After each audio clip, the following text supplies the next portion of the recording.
Land of power, land of might, exceptional rage, endless fights, patriot bulldozer, leading the way, crushing all foes, making them pay. Flag in hand, fury in eyes, screams of pride, ignoring lies. Iron grip, ruthless and cold. American dream, fierce and bold.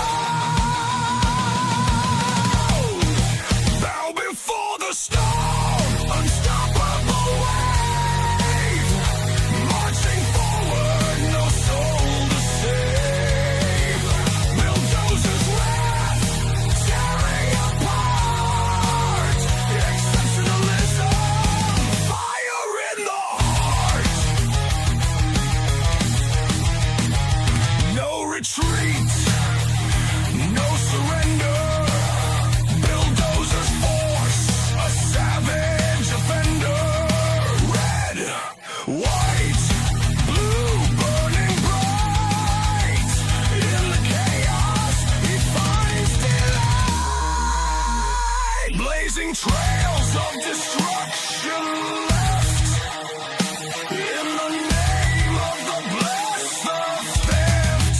Freedom's price, a crimson blade. Bulldozer, savage again, legend made. Bow before the storm, unstoppable wave. Marching forward, no soul to save. Bulldozer's wrath, tearing apart. Exceptionalism, fire in the heart.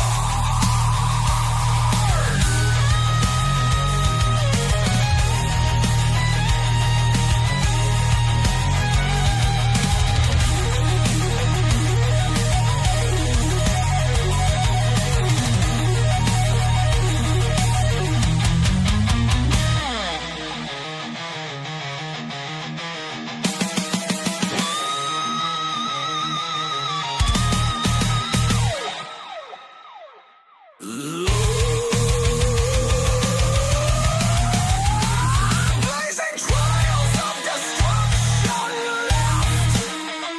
In the name of the blessed, the theft. Freedom's price, a crimson blade. Bulldozer, savage afraid. Legend made. Bow before the storm, unstoppable wave. Marching forward, no soul to save. Bulldozer's wrath, tearing apart.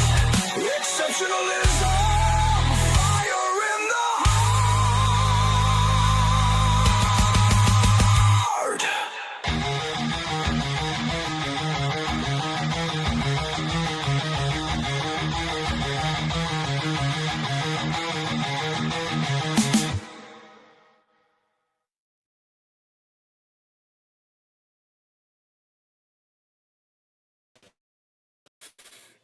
Good evening, everybody. Welcome to the Dozer Den. If you haven't yet smashed that like button yet, go ahead and give it a good thumping. Caress that like button, lean in real close to that like button, whisper sweet nothings in its ear, and then pound away. What is up, D-Doodle, over there on pill.net? Thanks for the red pill and the repost. I appreciate you. Guys, if you could kindly smash the like button, share this stream out with your loved ones, your friends, your family, your ex-girlfriends, boyfriends, Z's, or Zem friends.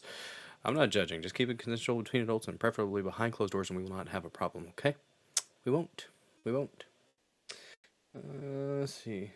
The memes are pretty based on over there on pill.net. Guys, we are on Rumble, we're on pill.net, we're on the dozerden.locals.com, we're on the X Machine, and we're on BitChute and YouTube. All over the place tonight. I'm all over the place. Can't stop me. Won't stop me. At least you shouldn't. My God, what is that? That is horrifying, Salty Zipper Tits. Good God! Ha! That will haunt my dreams. Is that one of those waifu pillows getting eaten by a future doctor or lawyer? That's what it looks like. Hiding that. But anyways, guys, appreciate you being here. Appreciate the follows, the likes, the comments. Guys, commenting is caring. Reposting on Rumble is very, very helpful as well. When you repost, guys, you do have to say something. You don't have to be nice. You could be a jerk if you want, or you could be neutral. You can say, hey, the show is the Dozer Den, and it is a thing, and there's stuff and things that are talked about. Those are options. What is up, Don Darkstar 86, Saying Lance, Salty Zipper Tits? Good to see each and every one of you guys. Did you know that those are the very free ways to support the channel? Hey, what's up, Mr. So? I think I saw you. I think I did. If you are sharing this stream out, thank you very much for that. That helps the channel, guys. Commenting helps. Liking helps. What is Pilled? Pilled.net is another platform that I'm on. So just type in pilled.net in your browser, and it will take you there, and you can create an account, and you can follow creators there as well. Their live chat game is pretty peak. I'm not gonna lie. They have what they call stickers there, Don Darkstar, and the stickers are they're memes and gifs, and I'm okay with that. And if at some point Rumble would be able to implement those into the live chat, that would be amazing. Look at Pilled.net. Look at what Pilled.net is doing with that live chat Rumble. Just get some ideas. If it's possible. I don't even know if it's possible, because their live chat seems like it's set up in a whole different format. But it is wonderful. And, well, there's some degenerate ones. I'm not gonna lie. I'm partial to some of those. Just gonna say. I'm gonna be honest with you. But anyways, thank you guys for being here. Hope you're having a terrific Tuesday evening. And thank you to the new followers. We got Curly Snow followed the channel. I was over in a Discord chat and talking up the channel rather. I mean, I could talk up the chat too, because you guys are one of the most amazing chats on the interwebs, in my opinion. Pretty solid folks. Pretty damn solid folks in the live chat. Oh, so I said it yesterday. I'm going to say it again. I'm probably going to go ahead and do a Dozer Den DJ hour this Thursday, because I am off on Friday. And although I have a long day ahead of me of work on Thursday, it's going to be a bruiser. I don't have to work. I don't have to wake up early Friday morning. I do have to leave the house by like 11, so I can be up by like 9-ish. So yeah, we're probably going to go late into the wee hours of the morning on Friday morning. It's going to be a good time. Got a wedding to go to on Friday up in St. James, I think. And then we got to drive back down, and then we're going to be staying the night at my mother-in-law's, and then we're packing up Saturday morning and going down to Myrtle Beach. But we are going to stop at about 9 hours into the trip. Gonna stay at a hotel overnight because the kids, you know, they might be struggling with that long of a trip. So we are gonna split it and spend the night at a hotel, and then finish out the trip to Myrtle Beach the next day. And we are going to a place called the Prince Resort at Myrtle Beach, and my gosh, guys, I'm going to feel out of place. I'm going to feel weird. We don't really go on vacations like that. Last year, we went to an Airbnb for a few days, and it was a vacation. It wasn't like what we're going to be doing for like a week and a half, but I do plan on bringing my streaming setup, because I do not want to leave you guys hanging, and I will be bringing my tripod and at least some of my fishing stuff, not all of it, because I don't want to bring freshwater gear down to saltwater and deal with that. I'd rather just rent some fishing gear. There's a pier literally right outside of the resort. I think it's Cherry Grove Pier or something like that. I've heard very, very good things about the fishing there, so I'm excited. I hope it's gonna be a good time, and I will be hopefully getting some content for you guys to enjoy. Maybe not necessarily just shorts, maybe some short form content. I actually put a 5-minute fireworks show on Rumble the other day, so there's that. But yeah, just want to say really quick, thank you to all those that do support this show, subscribers in the dozerden.locals.com here on Rumble or over there on Pilled. Appreciate the heck out of you. Not sure why someone would want to support this channel for a measly $5 a month on a regular basis. But those that do, you the real MVP. And those, of course, that Rumble rant, gift subs. That's right. If you look down at the bottom of the live chat on Rumble, there's a red present box, and you can shower the chat with your love, or spray the chat with your love. Whatever verb you want to use, I'm not going to judge you, okay? I'm not. Talk about stuff and things here in the Dozer Den. Stuff and things. Okay? It's very important to enunciate on the interwebs. Giggity, giggity. Yes. No, don't you tell me it's not found. It's right there. I just did it. But anyways, guys, we're going to have at least one topic today. Really quick, if you didn't know, I stream Monday, Tuesday, Thursday, and Saturday at 9 p.m. Central. Monday, Tuesday, Thursday, about 3 to 4 news topics, palate cleanser sprinkled about to break up the monotony, because you got to do that from time to time. Saturday streams, it's a hangout stream, a chill stream, a decompress stream for all you amazing killdozers here in the Dozer Den. We might have 1 or 2 official topics, but for the most part, guys, on Saturday streams, we're taking music video requests for the Dozer Den DJ Hour, where you can rock out with your cock out, jam out with your clam out. Those are the only 2 options. If you're intersex, I ask that you please pick a fucking lane. Right there. Right there. Read the sign. Tap the sign. There's only 2 lanes. Just pick one. Very easy. Very easy. Yes, indeed. Yes, indeed. But this Saturday, I will not be able to. So I feel bad. And I feel bad about not doing last Saturday streams because I was at a family reunion. And on Saturday streams, guys, every $20 worth of donations, I will give you Cork Pop ASMR. That's right, I have Double Oaked Woodford Reserve and some Old Elk over here as well. Yes, we get the bottle right by the mic, and I give you a good pop. And we sip on the bourbon, okay? We don't shoot the bourbon. Any stream that we do here in the Dozer Den, if we hit $50 worth of donations, well, I'll put on a fancy hat. I'm a man of many hats. Not unlike Bobble Trump over here. Oh, I need to put him back on his spot. There we go. In his rightful place he is. Bobble Trump. Dozer, you've got to make sure you keep me in the spotlight now. You had me in timeout for a couple weeks because I was bad. I was a bad Trump. I was.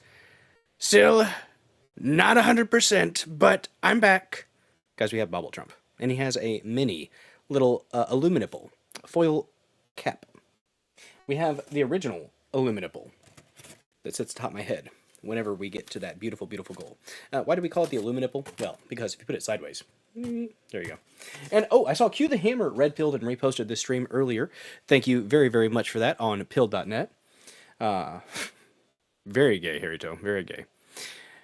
Oh, guys, did you know that when you subscribe to this channel here on Rumble, or the dozerden.locals.com, your name will be lit up in the most beautiful shade of MAGA red. That's right, you'll catch a rumble rash. It oozes patriotism, and the only treatment is more America. Some say you shouldn't spread a rash. I say no. Spread this rash around. Rub it in. And you don't have to worry about ads, and you don't have to worry about getting locked out of the premium content that I have to do each month as part of the Rumble Creator Program, which I do have to get a little bit more of the premium hours in. I'm going to do that at the very end of the stream. It's like 0.4 hours, less than a half hour. It's like 25 minutes. So at a certain point, I am going to hit the premium button. It'll lock every other stream out, and it'll just be a Rumble exclusive. But yes, it's a night. It's a night tonight, guys.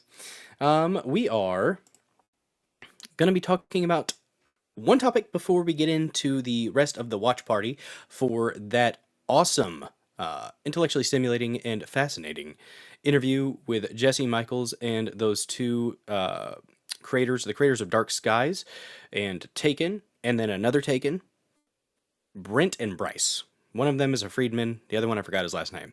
But they've actually worked with Steven Spielberg on some stuff. Really, really interesting stories that they had. I thought it was intellectually stimulating, so I felt like it was fun to watch it and react to it with you guys. I do a lot of stopping and talking about things. So, what just happened in the chat? Holy shit, goodness gracious, look at that. Harry Toe coming in like an absolute freaking Chad, getting us halfway to fancy hat goal. My goodness gracious, bam. That is exciting stuff, guys. That is exciting stuff. I think I may have to play one of my favorite clips in response to that. I think I might have to. Yes, I do. We're going to have some Jews in space. See, Jews in space.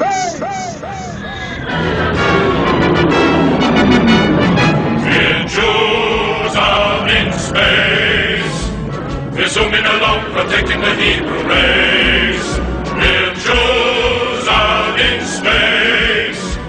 Its trouble appears, we'll put it right back in its place. When Goyim attack us, we'll give him a smack, we'll slap him right back in the face.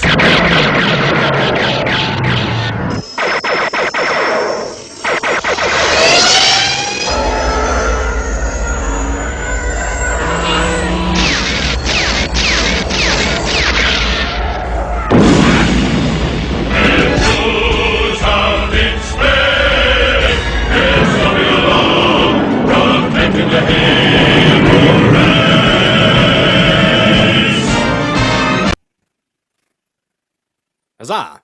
Guys, okay, so typically I do not do drinks. Typically I don't do drinks on the weekdays.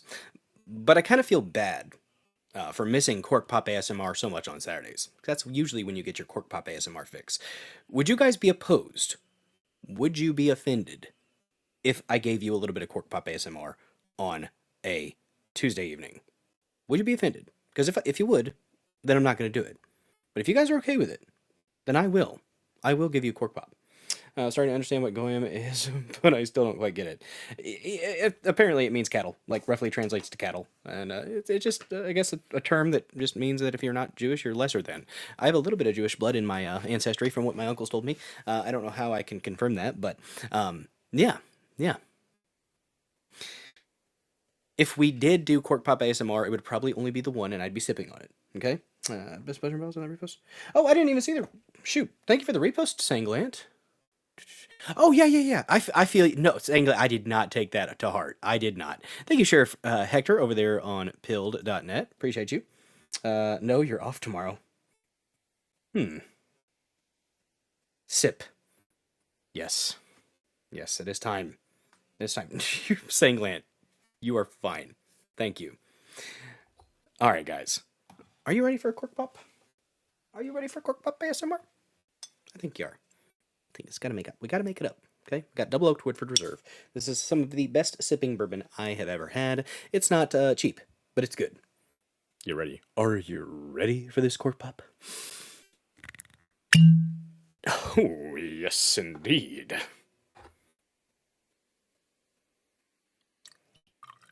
We will sip on this tonight, guys. Tonight we have a topic or two. First topic of the evening, MK Ultra. Rep Anna Paulina Luna, aka UFO Barbie, is going to be holding a hearing on June 30th, guys, about the MK Ultra shenanigans that took place in our government over the decades. Has it stopped? No. No, MK Ultra did not stop. If anything, it morphed and probably expanded. Yes, indeed. It's the good stuff right there. That is the good stuff. 8 out of 10. I'll take it. I will take it. Head is too bad today. I try not to inflict things. Go with this. Interesting. Look at that. Dawn Darkstar was gifted a membership. Look at that. Salty Zipper Tits, if you pop back over in the Rumble chat, I'm sure you will catch that shower. AKA Hottest Chick in America. She is beautiful. She is beautiful. Guys, I'm going to share a tab. See, drinking. What is that? I almost gave a fuck. Scared the shit out of it. There you go. Thank you, Salty Zipper Tits. I'm going to post something in the pill chat, which I've got a lot of things. And I'm going to share it with you guys. That's what I'm going to do. Bam. Aw. Wait a second. Where'd it go? There we go. Bam. There it is. Just give me a second here. And since we mentioned UFO Barbie, I have to bring this up. I have to. We're going to share this right here. There we go. There we go. Anna Paulina Luna in the Make America Great Again One Piece. God bless her. God bless the cake. UFO Barbie. She served, didn't she? Pretty sure she was in the Army, or the National Guard, or the Marines. Something like that. Thank you for your service, and also thank you for the One Piece. There's Salty Zipper Tits. What is up, Sliant? Good to see you. Alright, calm down, guys. Calm down. It's not that type of show. Alright? Rumble needs to up its game on live chat, though. Just saying. It could be beneficial. There we go. How did Salty not get the rash? there he goes. He got it. Huzzah. Now you will have access to the emotes. Anybody that doesn't have access to the emotes, if you are lucky enough to be one of the other 3 individuals. And by the way, we have 10 people watching. If you are lurking, say hello in the live chat. Just a word or 2. Or an emote or 2. At least 2 emotes, I think, counts. That helps this channel grow because it shows the activity in the live chat. And next month, guys, I will be having to, which I typically have no problem hitting the metrics for the live chat. You have to hit 75 unique live chatters per month. We're already over that right now for this month. If you are a lurker, I love my lurkers. But say hello in the chat. And look at that, Slant gifted a membership. Damn right. Rumble's going to be getting up there, guys. Rumble, I think Rumble is going to take off. The rest of this year, I think we're going to see some big things with that data acquisition, and then next year, I think it is going to be, it's going to accelerate dramatically. That's what I kind of have in my head that I think is going to happen. We shall see. Rumble did do a really good thing.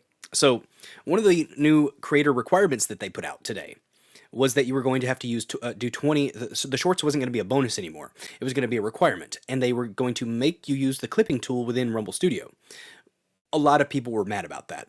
And honestly, it's going to make me buckle down and use the clipping tool. I just need to do that in general because I need to clip from my streams, guys. We have really good shorts that can come from this spontaneous build content, okay?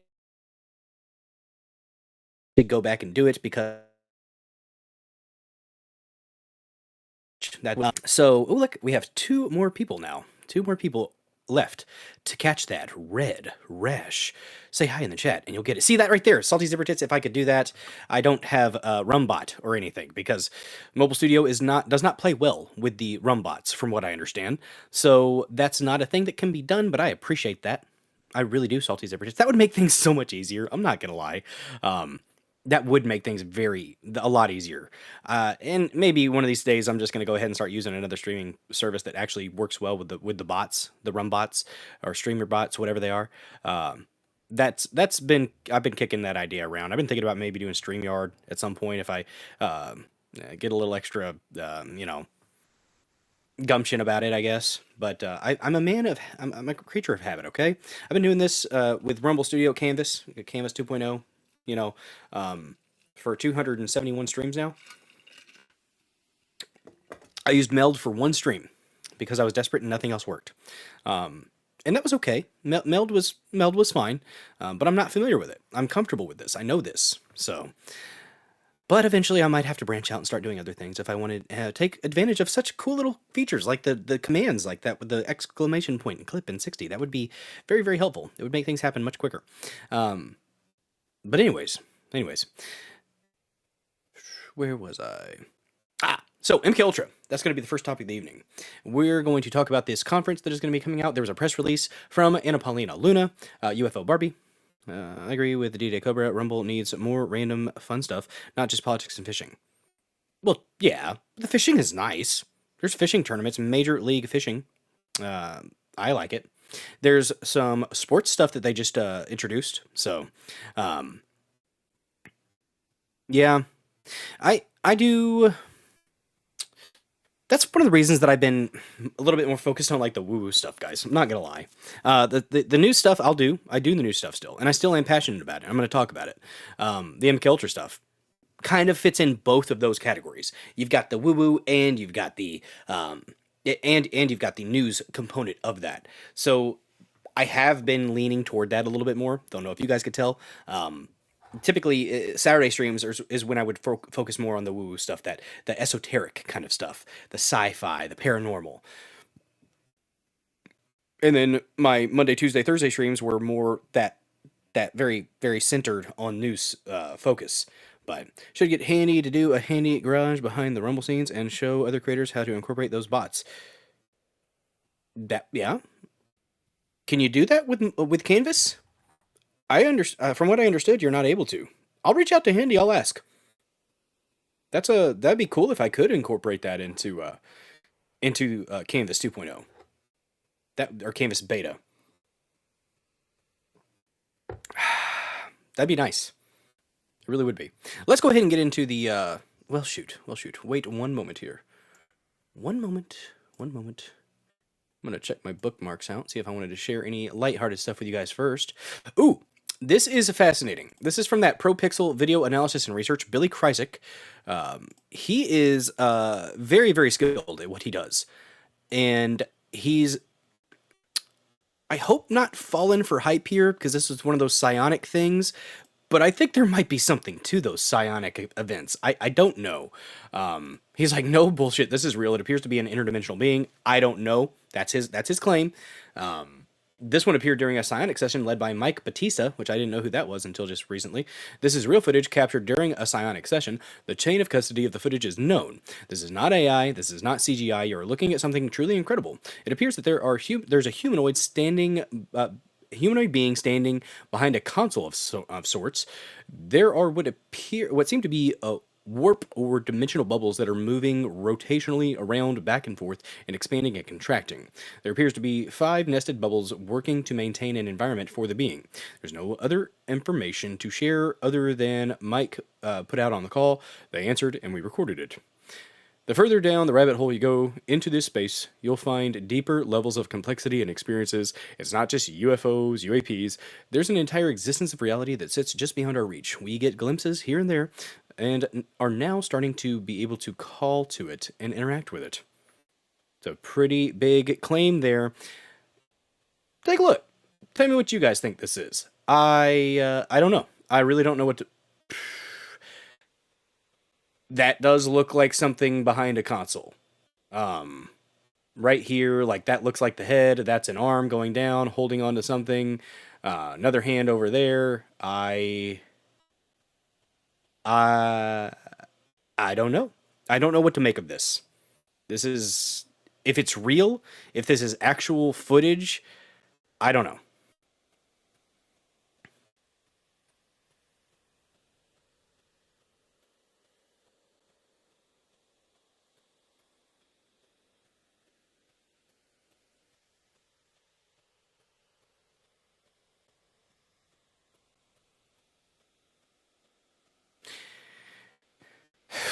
I don't know.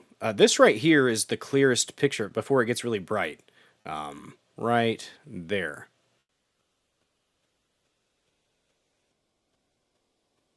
I don't know what to make of it. Like, and there's orbs moving around it, and it's kind of got its own little thing going on. I don't know. That's Nancy Pelosi. Oh, good God. No. Guys, I had a horrible nightmare once that Nancy Pelosi took advantage of me. She was blackmailing me in some way or another. This is okay, really quick. This is how I knew I was way, way too involved and too invested in politics at the time. I had a nightmare naughty dream, I guess you could call it, about Nancy Pelosi. She's like, I know what you did, Mr. Bill. And she took advantage of me, okay? Did I finish? Maybe. No. But yeah, that was a nightmare that I had. I woke up in a cold sweat. And at that point, I was like, okay, I'm going to turn off the political coverage for a little bit. I'm going to stop paying attention to that stuff. No, never again. Never again. And yeah, it was horrible. It was horrible. It's just Salty Zipper. You liked it. Well, she doesn't have teeth. No. That's awful. You should be ashamed of yourself if you laughed at that. Not like I laughed at it. Gosh. Don't know what to tell you. But anyways, yeah, that was a thing. That was a thing that did happen. But anyways, let's see, what else do we got here? Oh, shoot. That is not what I wanted. Ms. Powers, did USAID fund coronavirus? Silence, Rand Paul, I was not asking you. Bill got a gummer in his dreams. Oh, okay. Speaking of fun and happy stuff, before we get into the MK Ultra stuff, we are going to Today we are announcing federal and state... What is going on? What is... Okay. Crazy things were happening on my computer. Silence, Todd Blanche. Nobody asked you. Hummer. Good lord. Do you mean Hummer? No. Check this little fish out.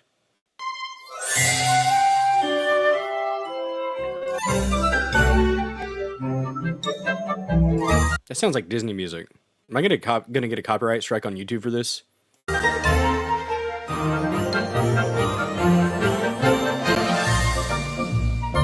Short answer, yes, Salty Zipper Tits. Yes.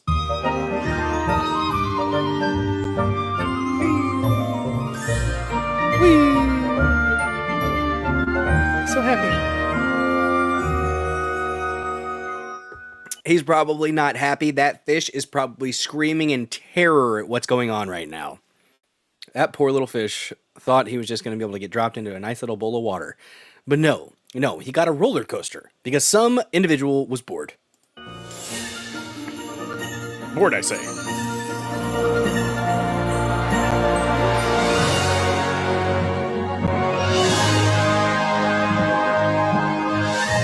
Get it? Yes? Continue.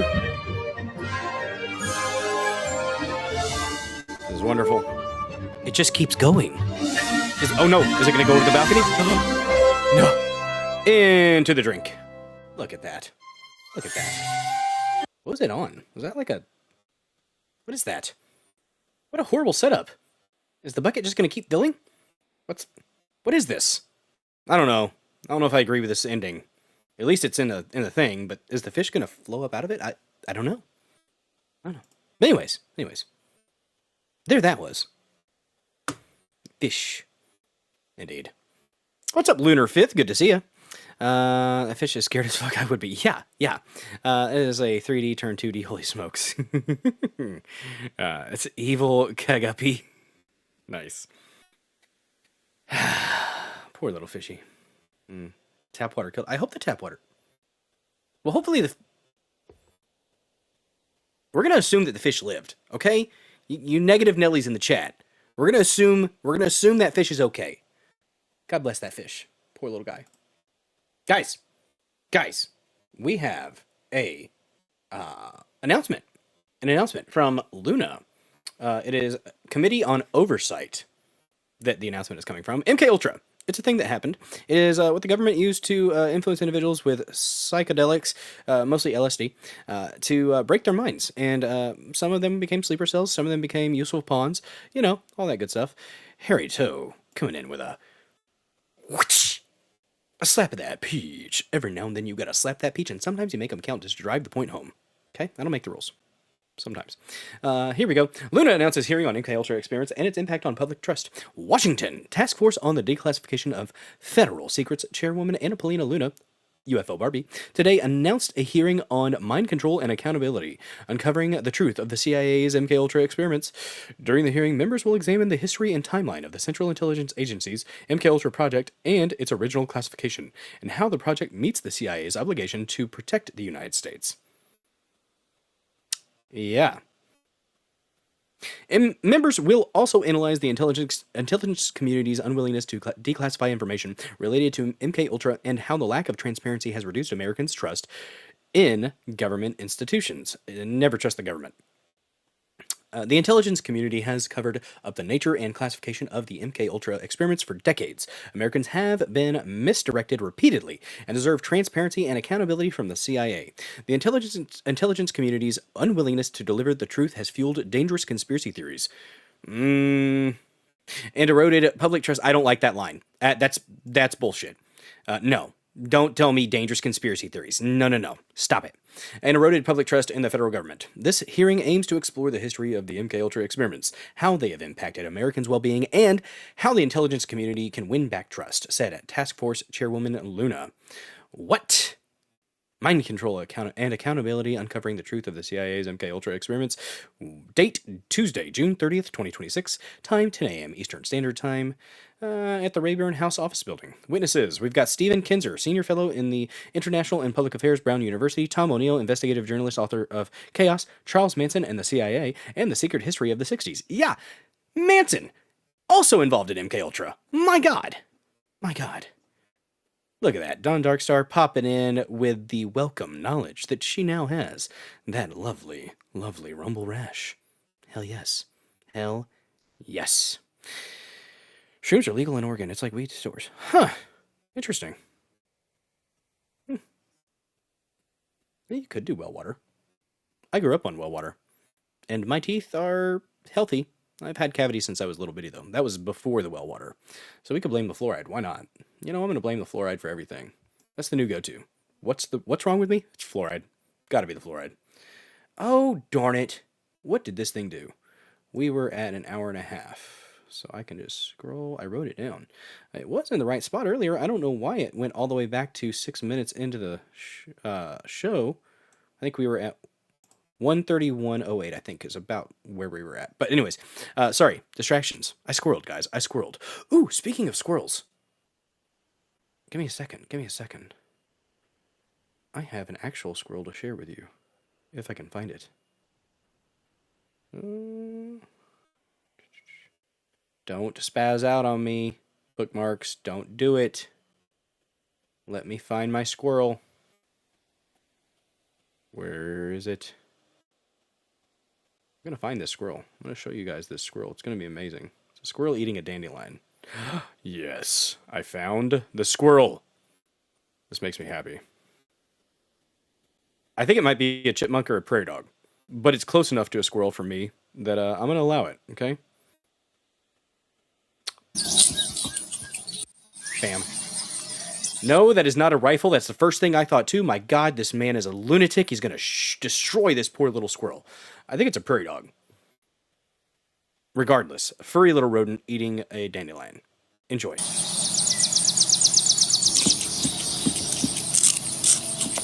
Ain't no groundhog. Maybe. It's a prairie dog. Noms. What's up, Finn boy?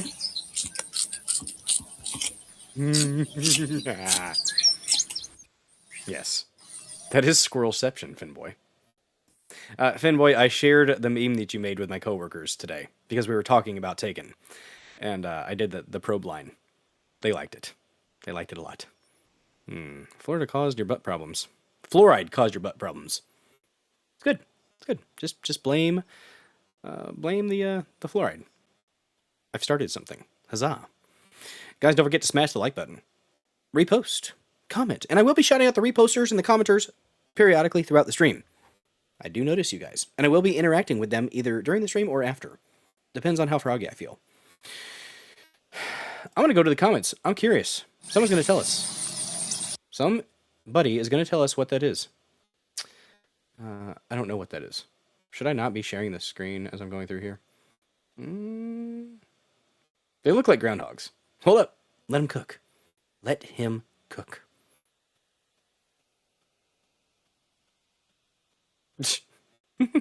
Thank you, Harry Toe, coming in with a $5 Rumble rant, getting us to $30 on the night. Guys, we're $20 away. 20, that's 2-0 away from Fancy Hat Goal on a Tuesday night. My goodness gracious. Lighten it up.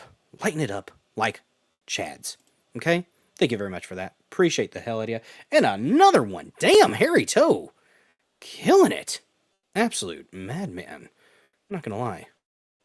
Not gonna lie. That right there might, in fact, make the duck happy. We'll see. Is the duck happy?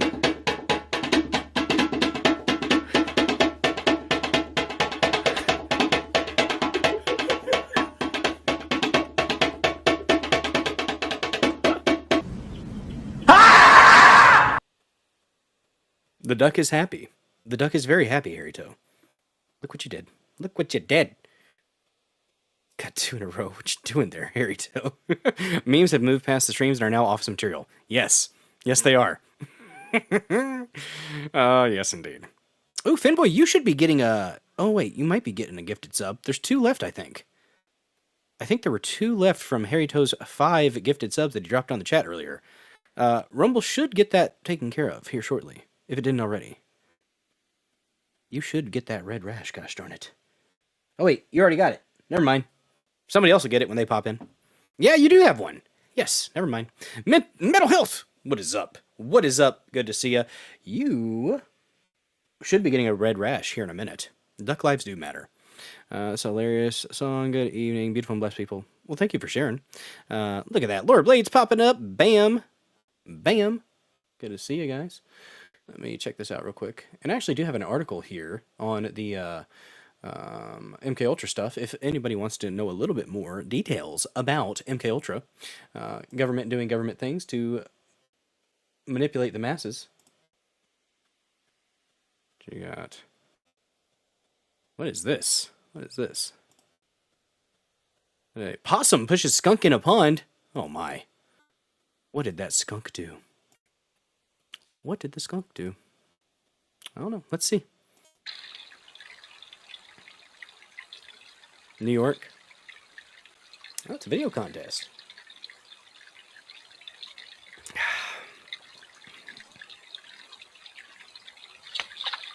Yeah. What's the point of that? Yeah.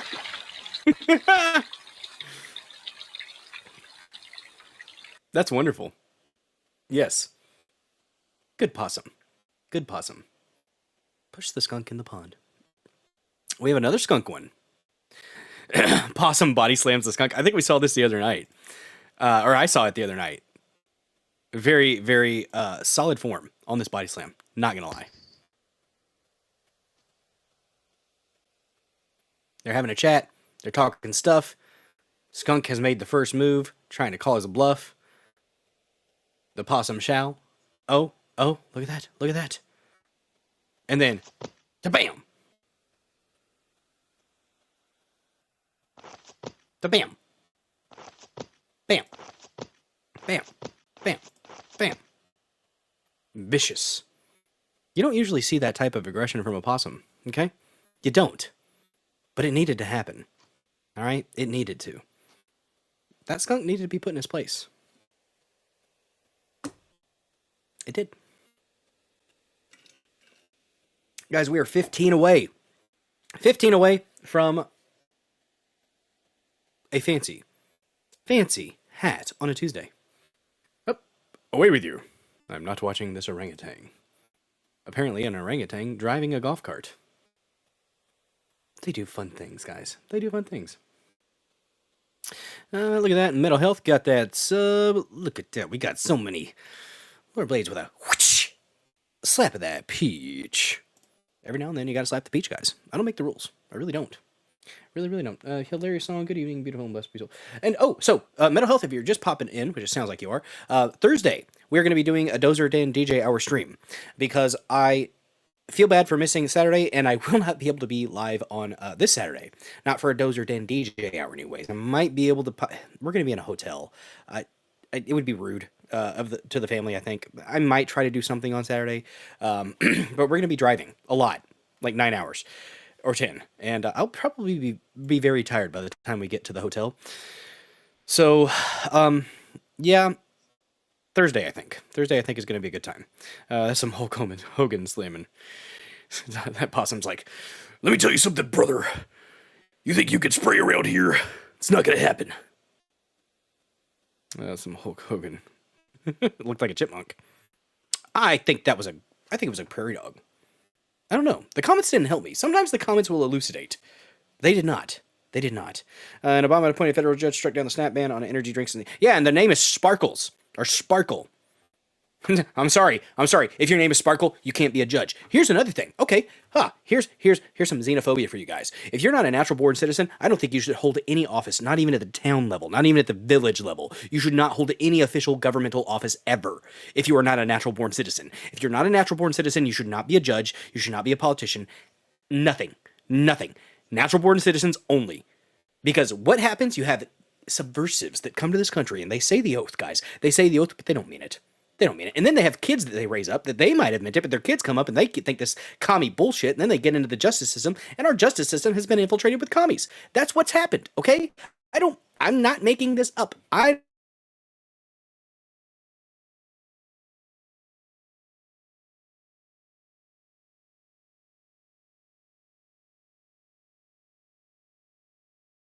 Just started going ham. They started...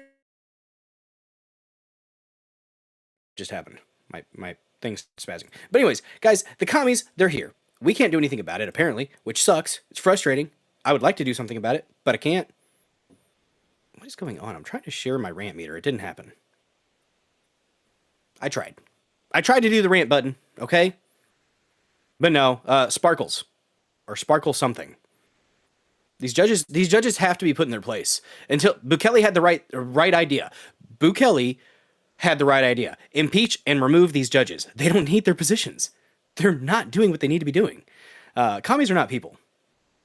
Did I freeze? I hope I didn't fully freeze. My Gur reader broke the internet. Shoot. It's not a squirrel. Uh-oh. What's up, Chops over there on Pilled? Good to see ya. Excuse me. Guys, if you're lurking, I see we have 21 people watching. First of all, smash that like button. If you haven't hit the like button. I mean, guys, in the old days of Rumble, instead of a thumbs up, a little mitt thumbs up, it used to be a plus sign. We affectionately referred to it as the plussy. What is up, Bartavillo? Good to see ya.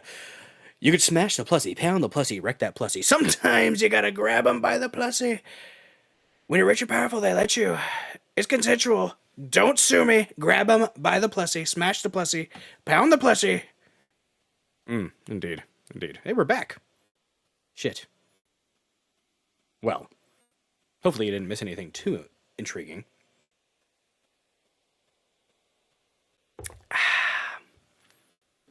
It's Wesley Willis, the retard bus. We are going to leave that. So, mental health. I'm going to save your request for Thursday. Because we are about to finish up an article from The Hill about MK Ultra, and then start watching finish the watch party of the interview with Jesse Michaels on American Alchemy. Very, very good stuff. Wesley Willis, retard bus. My God, we're all over the place. Hard bus, mental health.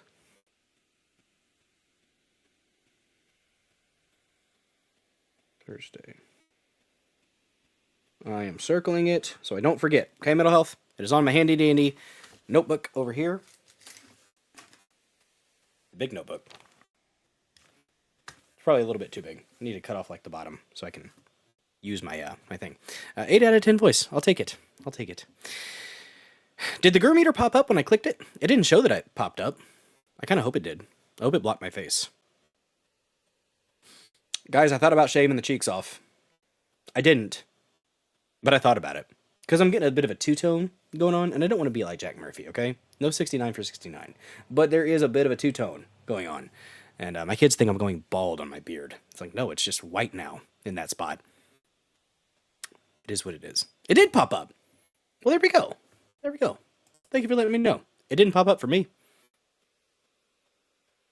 Yeah. Mental health, look what you did.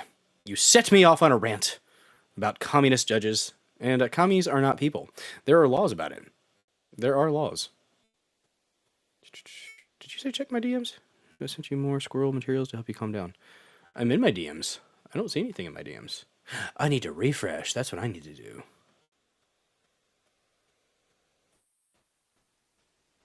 DMs on Discord? Oh, there we go. I was in my general. Ooh, what we got here?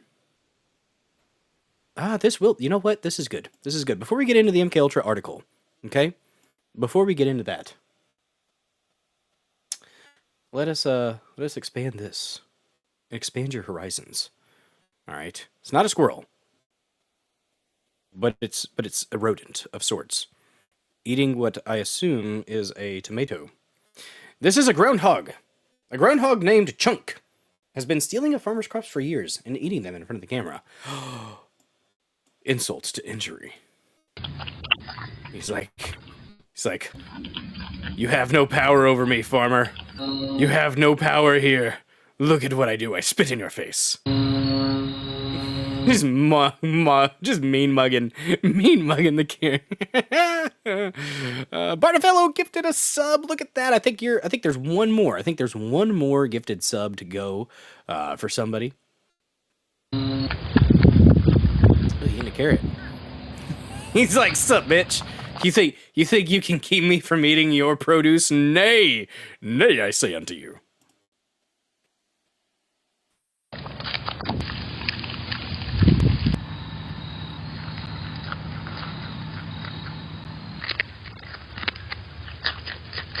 Good crunches. I have a short of a groundhog in my Rumble shorts, guys. This fat little fucker. That chunky bastard. Did you see that? What a chunky little bastard. Look at him sitting there. Look at him. He's sitting on his butt with his little legs out.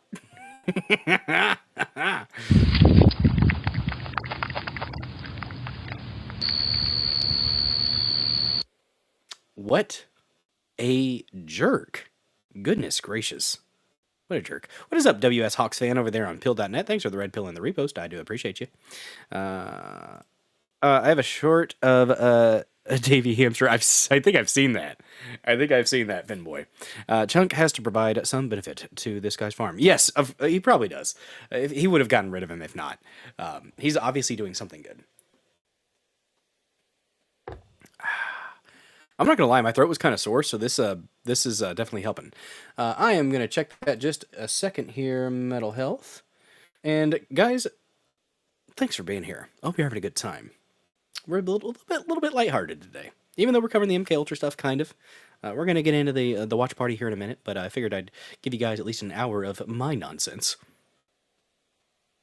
uninterrupted. What you got here? So this is the lady who blocked Trump's voter integrity thing. Sparkle Suknanen.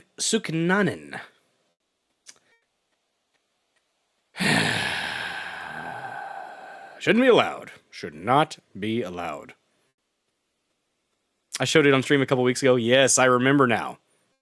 Let's see. Or it could just be funny, yes. If I was a farmer, I'd be tempted to keep it too. Not gonna lie. Yeah, this is the lady. And let's listen to old Mr. President discuss it. Mr. President, on the Safe America Act, you are now urging Republicans to add that to this third reconciliation bill. Yeah. What's your perspective on why election integrity matters so much for national security from your perspective? What we as the needed energy? for our elections. That is a dumb question. What do you mean? Election integrity doesn't affect national security? Of course it. Like, maybe she was just wanting him to flesh it out for the audience. We need to have voter identification, which you don't have right now. This is a foreign-born Biden judge. Sparkle Suknanen, yeah, that's her actual name, has just barred the Trump administration from checking citizenship data for voters per AP. Democrats are terrified. Oh, okay, so that's who I'm thinking of. Is she the one that did the snap thing too? Or was there another one that, you said an Obama judge did the snap thing? On a national basis, we need it for, and the voter ID is very important, we need it for proof of citizenship. Do you believe it? The Democrats are fighting. They don't want you to prove your citizenship when you vote. You know why they want that? Because they cheat. And we also want it. You know what? We may or may not be $5 away from another Cork Pop ASMR. Just saying. Mail-in voting. Sparkle is a stripper's name. You have people that are sent 7, 8 ballots, 2 ballots, 4 ballots. They call me Sparkles. I do this really cool trick with glitter. And a lot of them sign those ballots with No. mail-in voting, and we want to be very judicious. If you're in the military and you're far away, or if you're handicapped, or if you're sick, or if you're on vacation, that you have but you're not going to, millions and millions, look at California, they send out millions of ballots, tens of millions, they have no idea what's going on. Those elections are so corrupt, so. Now she's a mail-in judge. ballot, then we have no men, and we had You know, two more, no men in Kamala is not the only one that implemented knee pads in her career path. women's sports. We're talking about saving America, right? No men in women's sports. Another one, very popular. I think it's 99-1. They say it's 80-20. I think it's 99-1. Mm-hmm. And we have no mutilization of your children for transgender purposes. So let's see, transgender mutilization. Mutilization. That's a new word. I make up the best words. Mutilization. Of your children. Does that sound good with you guys, generally speaking? You know. You'd be discombobulated after mutilization. Transgender mutilization. Not of your at all. child, right? Not at all, sir. Where your child leaves your house and they take your child from you. In some cases, think of it in 6 Yeah, states. they did that. They take the child and do what they want to do. What they do is I don't even want to Nuts. talk about it. But we had that no transgender mutilization. I really don't know what this Gender video mutilation. had to do with sort or with that post about the judge. I mean, kind of, yeah. Here's the bitch who blocked the snap on energy drinks. Let me check that real quick. Because I am interested in that. And these people have to be reined in. They have to be reined in, because if they don't get reined in, guys, it's just going to be they're going to keep doing it. They're going to keep doing it. Okay, so it was an Obama-appointed U.S. District Judge Amy Berman Jackson. I've heard her. Just blocked the Trump administration from restricting SNAP benefits used for soda and candy. This bitch right here. From Libs of TikTok. Yep, Amy Berman Jackson. What the hell? This is not a judge's decision. They think they are the kings and queens. They do. The judicial overreach is insane. It is not a check and a balance at this point. They think they are the law. They think they are the leader of the country. You're not, honey. Sit down, shut the fuck up, and actually follow the Constitution. How about that? How about we actually get back to following the fucking Constitution and the rules that are set forth by our founding fathers? That would be a novel idea, right? That would be a lovely idea if we could just get back to that one little cute little document called the Constitution of the United States of America that our system is founded upon. Judges that do not adhere to the Constitution should be stripped of their title, their robes removed, regardless of what's under them. I don't care. I don't care. Strip them naked. I don't care anymore. Yes.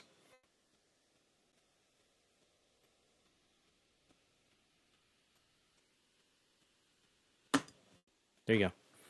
A very big twat waffle. Guys, twat waffle. One of my favorite sign languages. Twat waffle. Twat waffle. Yes. Yes, indeed. Following the Constitution is antiseptic or something. I know, right? Who would want to do that? Who would want to do that? Dated a former stripper who was close to getting her PhD in politics. She was far left. Yeah. Makes sense. It makes sense, you know? Little of glitter. Use your imagination. I'm not going to explain it to you. We have an article from The Hill on MK Ultra. Let's get into that. Wrong one. There we go. So guys, Rep. Anna Paulina Luna has amplified her push to uncover the details of the CIA's Project MK Ultra, which with claims this week, this was back in like May 14th or so, that the agency took relevant documents from the Office of the National Director of National Intelligence. That was, May 14th. I remember the story. Things were heated for a second there. The program started in 1953. Okay. And over the next 2 decades, used 80 institutes across the country, including 44 colleges or universities, to test behavioral drugs and modification theories, according to the New York Times. The Cold War project reportedly explored potential truth serums, interrogation enhancement methods, and psychological warfare tactics. Most famously, researchers reportedly used human subjects to study the impact of LSD and a knockout drop, referred to as K. As outlined in testimonies provided during a 1977 Senate hearing. Luna is planning to resume congressional hearings on the topic following a February article from the Daily Mail noting that a new report on the intelligence service studying mind control was added to the CIA reading room last year. Here's what to know about the program. Criminals and cancer patients used as research subjects. Good God! Not the cancer patients. I kind of don't care about the criminals. I mean, you don't want criminals on LSD running around being all crazy, but, testimonies provided to Congress in 1977 outlined the repeated use of criminals and cancer patients as subjects in the behavioral modification research led by the CIA. Former CIA Director Stansfield Turner said 8,000 documents show tests took place on criminal sexual psychopaths confined at a state hospital and terminal cancer patients. Were they voluntary from the cancer patients? Was it just put in their IV bag? What the hell? Turner did not lead the agency during years in which the program was active, but he did lead an effort to investigate those responsible for actions taken during MKUltra. Experiments took place in hospitals, prisons, and pharmaceutical companies, according to the Times reporting. Psychoactive drugs like electric shocks, hypnosis, and sensory deprivation were at times successful in altering subjects' personalities, but they did little to get the CIA any closer to actually controlling people's minds, according to a research paper published by the Harvard Kennedy School's Carr Center for Human Rights Policy. And thank you to that red pill and repost over there on pill.net. I did not see who did it. Let me see. Scroll down on my phone here.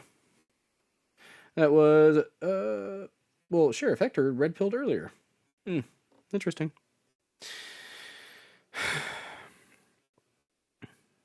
All right. The study says 142 people labeled criminal sexual psychopaths. Sounds like a weird band name. The Criminal Sexual Psychopaths, CSPs, by the CIA were confined and experimented on at the Ionia State Hospital for the Criminally Insane in Michigan. It adds that patients at other sites were forced to listen to spoken messages on looped tapes for up to 20 hours a day, including during drug-induced prolonged sleep. Speakers were even placed under patients' pillows, according to the Harvard paper. Well, that wasn't nice. The process, known as psychic driving, was done with the aim of reprogramming personalities and was led by psychiatrist Donald Ewan Cameron, who received funding to lead research for Project MKUltra studies at the Allen Memorial Institute in Montreal, Canada. Oh, by the way, the Montreal story from yesterday, the individual that was shot was a rabbi, and it was in front of a Pornhub headquarters or something, a Pornhub building. And it was an incel that was shooting at the Pornhub headquarters. Sad stuff. It's the craziest headline I think I've seen in a while, to be honest with you. Georgetown University may have been used for testing. May have. Georgetown University School of Medicine was at least considered for use as one of the testing sites where terminal cancer patients were used as subjects for the program study. A top-secret memo from 1954 in the archives of George Washington University says, the CIA's Technical Services Staff, TSS, requested authorization for a project at Georgetown University Hospital that would provide cover for research under the agency's biological and chemical warfare program. The CIA secretly contributed $375,000 to the institution through a covert medical fund, referenced as the Geschichter Foundation for Medical Research, per the Times. The reporting says there's no indication that university officials were aware of the agency's involvement in the on-campus developments. While Turner said there's no evidence that testing took place, former Senator Richard S. Schweiker, Republican from Pennsylvania, said after reviewing the documents provided by the CIA that there was an inescapable conclusion that tests took place on campus. Lawmakers pushed to declassify program information and participants. Lawmakers have long pushed for access to documents detailing information and participants in MKUltra. Many of the people experimented on were unaware of what was happening to them. That is not ethical at all. That is not informed consent. No. Just like the shots, the clot shots, not informed consent, guys. It's a problem. When people like, really quick. I'm pretty sure Obama was one of the ones that came out and said, well, no, this is one of the largest studies we've ever done. All the people that took the shot, you're part of the study. As somebody who has done research, in college, fuck you, Mrs. Barry Obama, Barry Soritoro. That is not how ethical science works. You don't get to just throw these shots out at people and then say that's the research. That is not controlled studies. That is just random shit. That is throwing. It's a shotgun approach. It is throwing stuff at the wall and saying, "Ha, you know what? That result. That's research. That's legitimate scientific research." No, sir. No, sir. You're an educated individual. You are. You went to college. You did these things. You know what the scientific method is. You know what ethical research standards are. That is not ethical research, and go fuck yourself. Maybe talk to Big Mike. That's part of what they did in Canada. Our human rights are more like guidelines. Just soft guidelines. You know, why not? Sorry, that was an Obama rant. That'd have been a good time for my rant button. Indeed. What's up, Sertorius? Good to see you. By the way, guys, if you're lurking, say hi in the chat. Mix it up with the Dozer Den participants. They won't bite, unless you ask nicely. Too busy doing cocaine to learn shit. I will say, whenever they ask, did you inhale? He's like, that was the point. No shit. So many of the people were unaware of what was happening to them and suffered catastrophic, sometimes lifelong consequences. Per the Harvard research paper, in 1973, during the Watergate scandal, CIA Director Richard Helms ordered the agency to destroy records related to the MKUltra study, but more than 20,000 documents survived due to misfiles. How much was destroyed? How much do we not have? 20,000 were left. What all did they get? Good God. According to the Harvard paper and a separate report from the El Pai newspaper in Spain, questions are still swirling over how many of the people and institutions involved in this study were informed of the CIA's aims or involvement. In 1977, former Senator Ted Kennedy, Democrat from Massachusetts, encouraged Turner to contact all parties subject to MKUltra, arguing they had a right to know how they were used. I would agree. Luna says she's attempting to locate some of these documents, but on Wednesday she accused the CIA of confiscating records from the Director of National Intelligence, Tulsi Gabbard's office. This was back on May 14th, by the way. This is a bit of an old article, but still relevant. The lawmaker who chairs the House Oversight Task Force on the declassification of federal secrets said late last month that the task force would soon hold a hearing on MKUltra files, and that is coming on June 30th, guys. We might have to live react to that. I don't know. But there that article was. A little bit more information, a little bit more context to the whole history of MKUltra. I learned some things. I hope you did too. Guys, one of the goals of this show is information, entertainment, infotainment, some may say, if you're feeling froggy. But anyways, Chef to Michelle, how would you like your meat, sir? And Michelle responded, in my pants, like always. No. What's up, Gert W? Good to see you. Haven't seen you in the chat in a minute, but I do recognize your username. Thanks for being here. Thanks for saying hi in the chat. We're definitely going to need that next month, guys. We are going to need that. We usually don't have a problem hitting their metrics on they've upped it from 20 unique live chatters to 75. We've already beaten that, with actually I've not been streaming as much this month. My apologies for that. But yeah. We're going to get those numbers up next month, I hope. I'm trying to be a little bit more consistent next month with the streaming. So apologies for not being as on the ball as I usually am. But so was the cook that couldn't swim. The Obamas, if they keep it up, they're going to have a trail of people around them like the Clinton list, the Clinton count. Very, very sad. Finnboy saying one of the women was reset so hard she had to relearn her entire family. Her husband and kids were entirely strangers to her. She never remembered them. She just had to accept that for her life. Holy shit.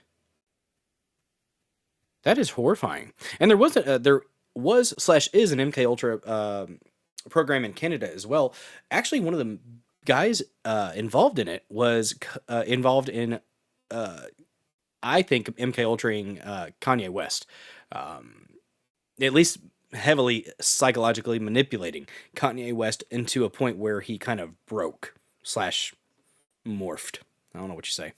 Barry told Big Mike to shove it in too fast. Ew. Happy Pride Month, Barry and Michael.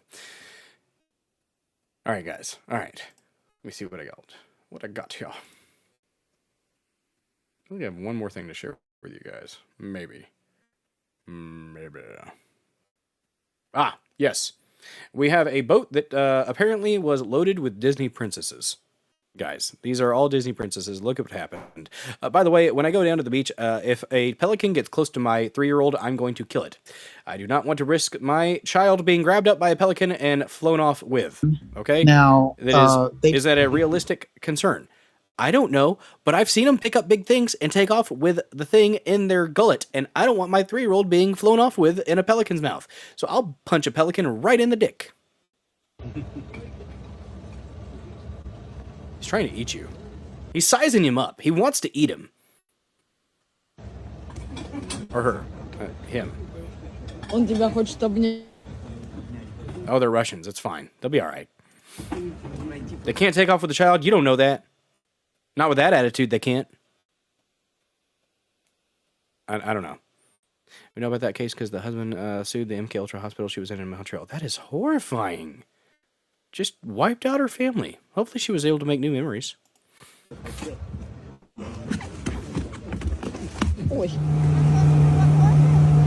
you think a pelican on a boat, right? That's pretty cool. Then a seal began to closely follow them. This is a Pixar Disney movie. This is a Disney Pixar movie. They have something important to tell them.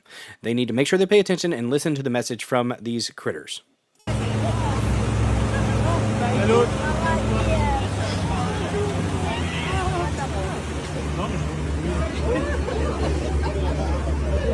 They do know each other. They're on a journey.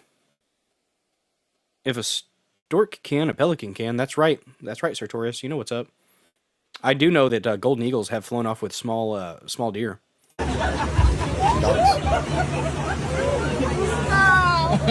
He's just chilling. Look at that.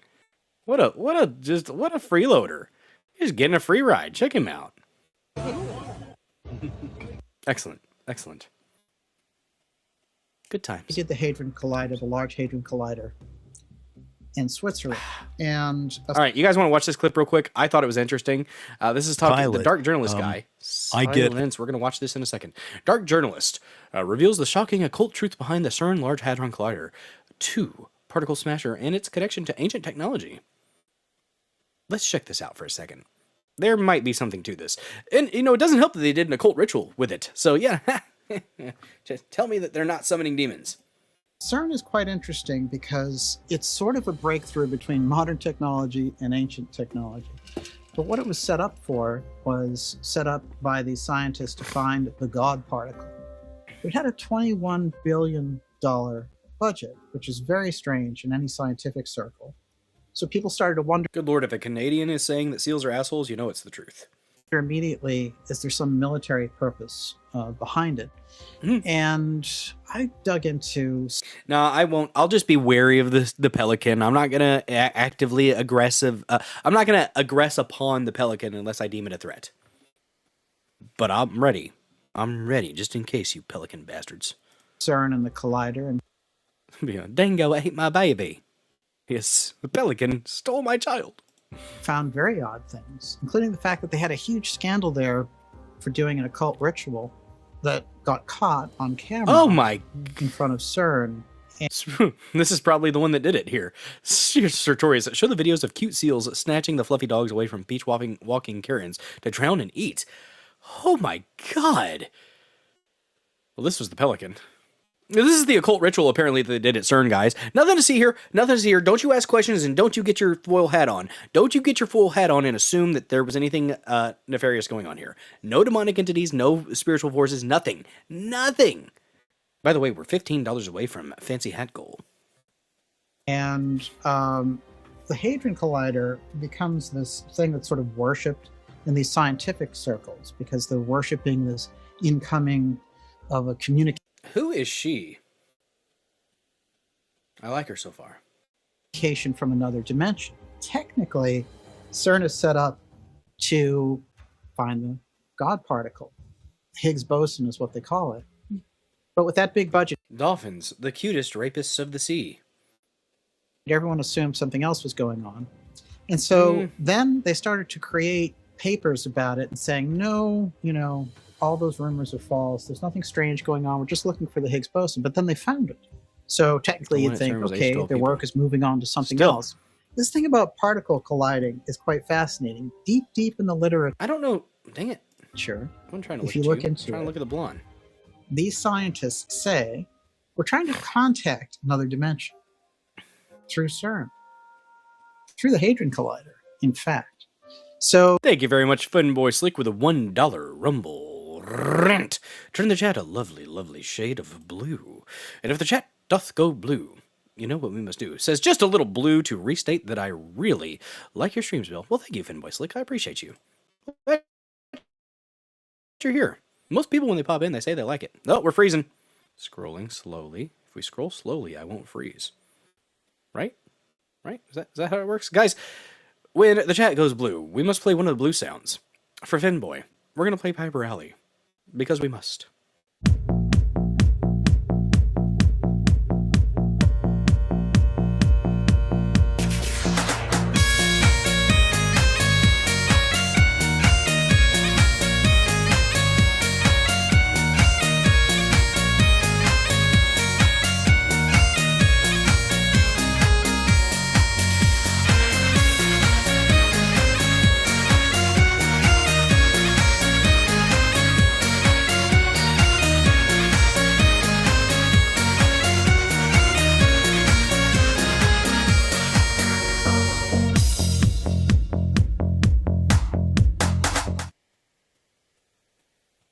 Yes. Yes, indeed. $14 away from Fancy Hat Goal on a Tuesday evening. Thank you for that. Her face is a little bit messed up. Blue dubba-dee dubba-die. That's right. That's right. Dancing cockatiel. Excuse me. Goodness gracious. Back to this. And then we're going to get into the Jesse Michaels interview with those directors / producers / whatever the heck they are. I don't know. It's a good conversation, though. Well, they've mapped out. We're probably going to finish it tonight, I think. Gigantic tunnels there. Gigantic tunnels. Speaking of your mom. In that was wrong. France. Y'all should be ashamed if you laughed at that. Switzerland and other places. That's and really they are using this as a gigantic particle smasher. Somehow in the middle of all that, they recreate the conditions, they say, of the Big Bang.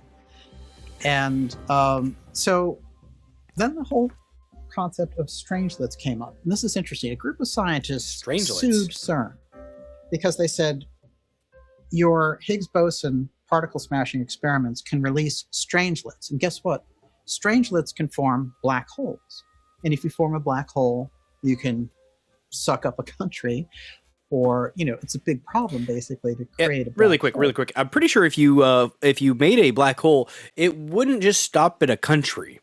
That would be like the planet. I don't know. Maybe it's the size of the black hole. Again, speaking of your mom, good Lord, what is wrong with me? Feisty. It's a feisty Tuesday for me. So they sued them, and then they tried to find out who owned CERN and who was actually doing this. Then they found out that CERN was a sovereign country. And that the way it was set up was very much like Vatican City or something like this. There was no way to sue them. They are their own independent thing. Gothic matters. So, looking in a little deeper on CERN, occult story, because there's a whole occult wing inside of CERN. Just like your mom, Harry Toe. Actually, she is old, but you know, it's all right. You know, old women need love too. Thinks that they can use the technology to interact with beings, intelligences that are on a different dimension, literally. So that's very much like the Two-Eye Stone in that sense. And you can see that the CERN Hadron Collider is sort of Atlantean-style technology. It's also very innovative, kept very tight and underground, and has a funny, you know... I am saving that for the Dozer. They had Tom Hanks start it up. Be here on Thursday, damn it. Hey, I'm going to start it up. CERN, Large Hadron Collider. I'm going to flip the switch. You know, they have their PR thing, but it's a very strange project. Highly funded, and now other countries are looking at CERN and trying to develop their own, saying, we think it's a weapon. It actually has a weapons use. So I think when we're talking about technology that is kind of a spiritual technology... I don't know, Finboy, have you been to the ghetto? There's some serious eyelashes at the ghetto. ...to be misused. CERN is a good modern example. She's just there to look pretty. That's literally all she's there for. Which her face was a little bit off, but she was still pretty. I mean, maybe a little bit, dimensions were a little bit off. The makeup was a little bit, the lipstick was a little bit too red for me. Just a little bit too much. I don't like much much makeup, to be honest. I like less makeup. A little bit's okay, but if you have to, if I can like poke your cheek and then like it sinks in because of so much caked on makeup, that's just false advertising. And, it's just, I'm not a huge fan of a lot of makeup. A little bit is tasteful, can be, but I don't need a lot. I really don't. You know what? I could say we're like $4 away from another Cork Pop ASMR. Who knows? I don't know.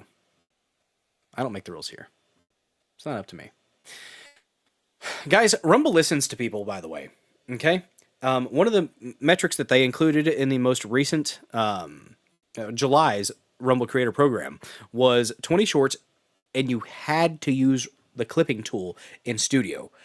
A lot of people were mad about that. I was a little bit frustrated with that. Okay? But it was going to make me buckle down and actually clip out from my streams. So I was like, okay, fine. You're going to make me do it. It's going to make me actually get after it. But I also really like doing my little endorphin hits. My shorts are just things that spontaneous, like entertainment or humor or randomness. That's usually what my shorts encompass. And they do well on YouTube. I'll say that. I'm getting 1,000+ views on my shorts on YouTube. Not so much on Rumble. Not sure what that's about. But yeah. Sartorius, what did you share? Seal eating a dog? Did it eat it or did it just grab it? Is this AI? Tell me this is not real. I really hope it's not real. But I am intrigued, and I have to watch it now. Seal suddenly grabs a dog at the shore. God, are there seals down at Myrtle Beach? Do I have to worry about my child being grabbed by a seal? I'll wrestle a seal, guys. I'll do it. Local hairy man wrestles a seal at Myrtle Beach. Missouri man. No! No! Let go! Let Oh, go! shit. Please! Max! Max! Jesus! No! No! Let go! Let go! I think it's fake. Please! Max! Max! Okay, that's not real. I don't think that's real because there was a line that popped up. There was a leash that popped up that wasn't there to begin with. I'm going to say that's fake. That Pomeranian is not real. We did not just witness a murder. Okay? We didn't. Less makeup is better, and a sports hat on a chick at the game is hot. Harry Toe with another $5 donation. Hell yes, hell yes. Getting us to, I'm going to go ahead and say another cork pop. Why not? Yeah. I don't have to be up too early. Actually, I do have to be up really early. We're not going to go too terribly late tonight. But Thursday, we're going really late. That's real. Sartorius, It sounds awful. I hope it's not real. Until Bill starts trying to recreate it.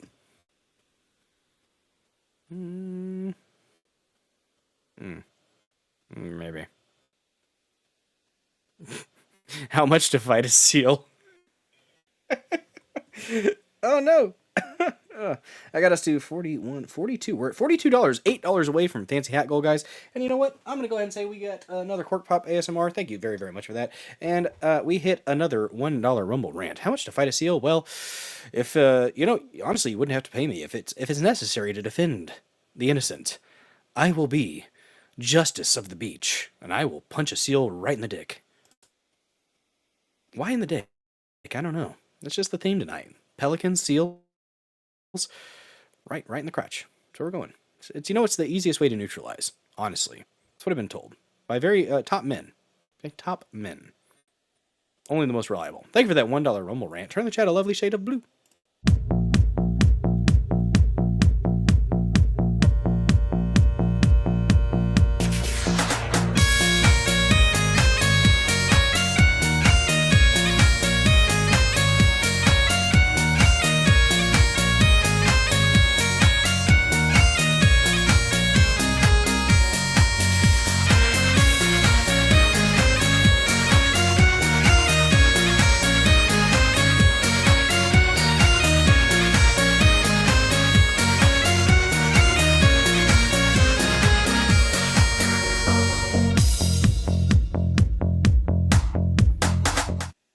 Yes, indeed. Yes, indeed. Very good stuff. Seal number 2. Freedom Butterfly is lurking. She says hi and loves y'all. Well, hi, Freedom Butterfly. We love you too. Thanks for lurking. Appreciate the watching, guys. Don't forget to smash that like button. I don't want Piper Girl anymore. She has pronouns in her bio. Oh, no. Well, you know what? I can pretend I didn't hear that. I'm going to go ahead and remove that brain cell, the brain cell that took that information. I'm going to get rid of it with another Cork Pop ASMR. Ooh, Piper Alley's on tour. You know what? I can separate the art from the artist. Well, that was a squeaky one. A squeaky indeed. Huzzah. Cheers, guys.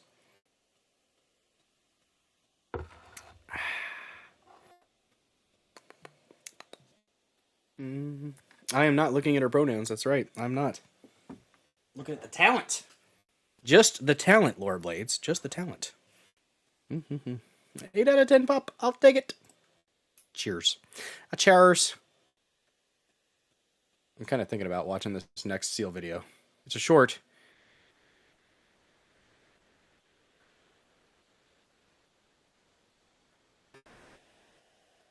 That's a leopard seal.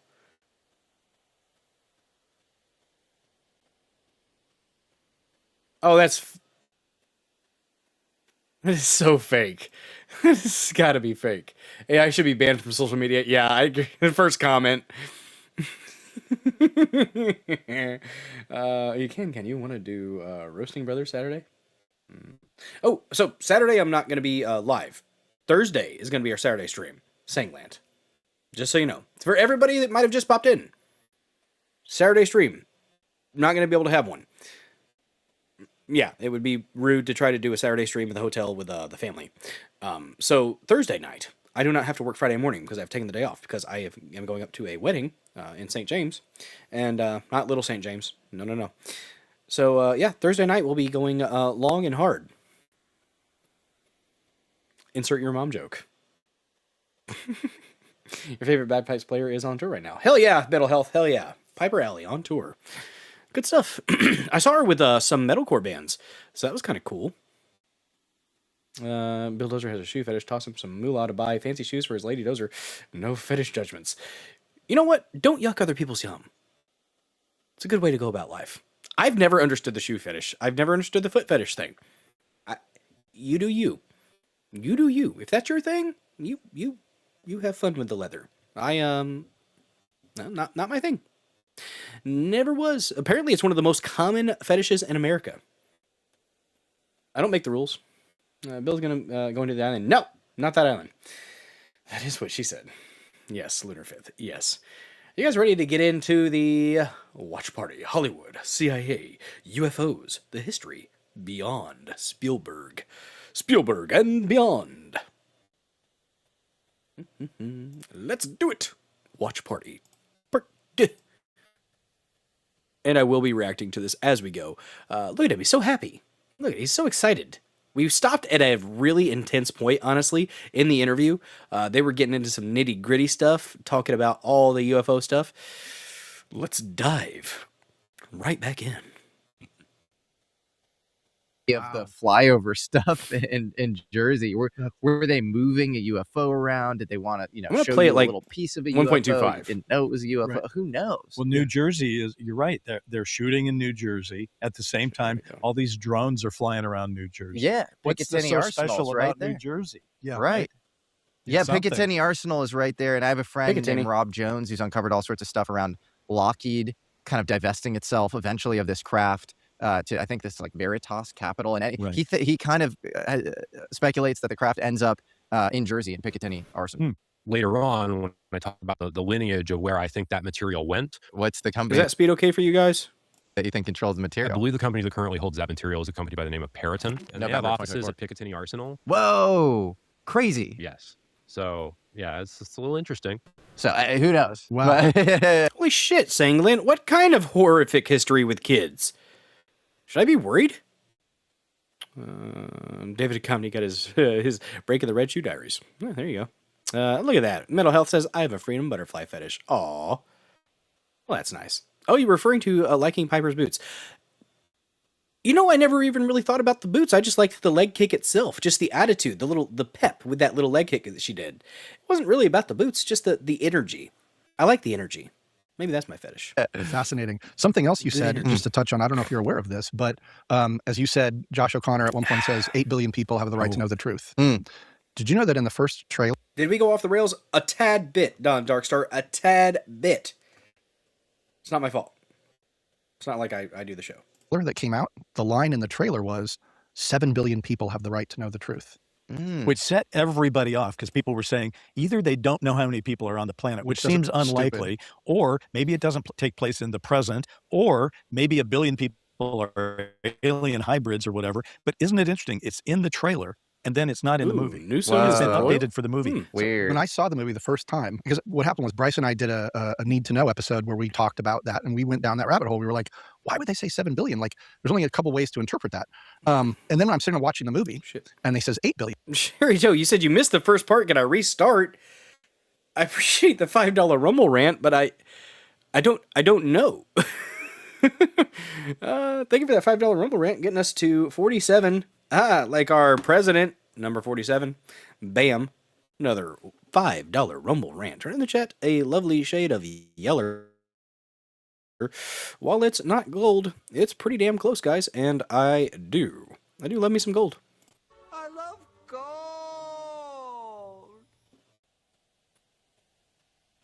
Yes, indeed. I could maybe go back a little bit, Harry Toe, if you want. I could go back about probably 10 minutes, because that would set up. They started talking about the really interesting stuff, like not everything's been interesting so far to me, but like this stuff in particular. I could go back about 10 minutes if you want, Harry Toe, if that works for you. You had to go to bed. Let's go. So we're at 1:33. We can go back about. We'll go back in about 10 minutes, I think. What Spielberg knows. Actually, we'll go to about right here. 118. I think that's when that starts. Oh, shoot. There we go. We can do that. Got it, because you watch Disclosure Day, and it's just like there are too many deep cut things where you have that. They have that story of Spielberg screening it in the White House for Reagan. Yes. And then Spielberg says this in an interview himself. He says, talking about Close Encounters of the Third Kind here.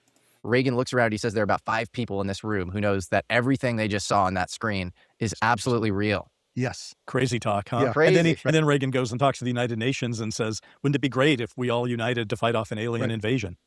I occasionally think how quickly our differences worldwide. Actually, I like going back to this spot here because it starts with what Spielberg knows. And this clip from Reagan, I mean, what the hell? Would vanish if we were facing an alien threat from outside this world. Oh, damn it. Finboy Slick, spoilers, yes. Spoiler alert, they are going to talk a little bit about Disclosure Day. I don't know how long they're going to be talking about it, but they do get into some of the specifics. So if you wanted to mute for a little bit, like when it starts to pop up, I'll like pause it so that you can and pop off there. Yeah, we're going to be talking about Disclosure Day for a minute. I enjoyed the hell out of Disclosure Day. A lot of people are hating on it. I don't really understand the hate. Tim Pool was talking all kinds of stuff about it, like mad, just hate on it. And I'm like, I thought they did a pretty damn good job. And I think Emily Blunt did a fantastic job. Not a spoiler, but there's one scene where like her portrayal of a panic attack, just masterful performance in my opinion. So, yeah. And yet I ask you, is not an alien force already among us? Yeah, totally. Crazy and stuff. The ET thing, we haven't done the episode yet, but we're going to do a whole episode. It's actually based on a true story. I didn't know that. Yeah, in Kentucky or something. That's what got it started. That's what got it started. That was the impetus. Oh, wow. Where a family There was the wow. found an alien on a farm and they hid it in their barn, and the whole thing was a movie called Night Skies, which he was developing as a producer. Night Skies. Did I write that down last night? Night Skies movie. Apparently a freaking alien, which I hate E.T. If you guys missed yesterday's stream, or part of the stream, when we started talking about E.T., I do not like E.T. Creeps me out. Hated him when I was a kid. Still don't like him.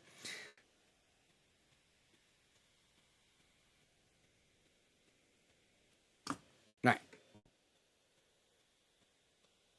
I had no idea. Yeah. I want to look into the original case. That's wild. Oh, it's very They hid an ET in the closet or something in the barn, actual story in the barn. Okay. Yeah, and it was communicating with a kid who was autistic. Oh my God. Yeah. That is fascinating. Yeah, totally. So the point being is that whatever his official line is, there's evidence when you go Too back fast and for look you? at some of these All right, I'll movies slow it that down. he had some level of access. No, he's got it. He's got it because you watch Disclosure Day, and it's just like there are too many deep cut things where it's just a little incongruous with his interview, where like he'll say like, yeah, I don't know, his 2017 New York Times article, Leslie Kean and Ralph Blumenthal, it's like, got me into this. We'll do 1.15. And then you realize he's like, blurbed like James Fox deep cut documentaries before. The neck scene where he like sticks the neck extends and he's like, nope, hated it.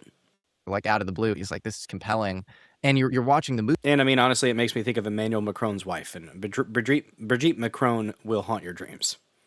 Just saying. Movie, and it's like, it's not even, UFO disclosure, spoiler alert. It's like parapsychology disclosure, people's perceptive abilities and ability to like kind of download information and assume identities and remote view and stuff. And so it begets an extremely deep knowledge that, probably shows an organic interest that's deeper than what he lets on in the interviews, but also maybe you're being fed some stuff too.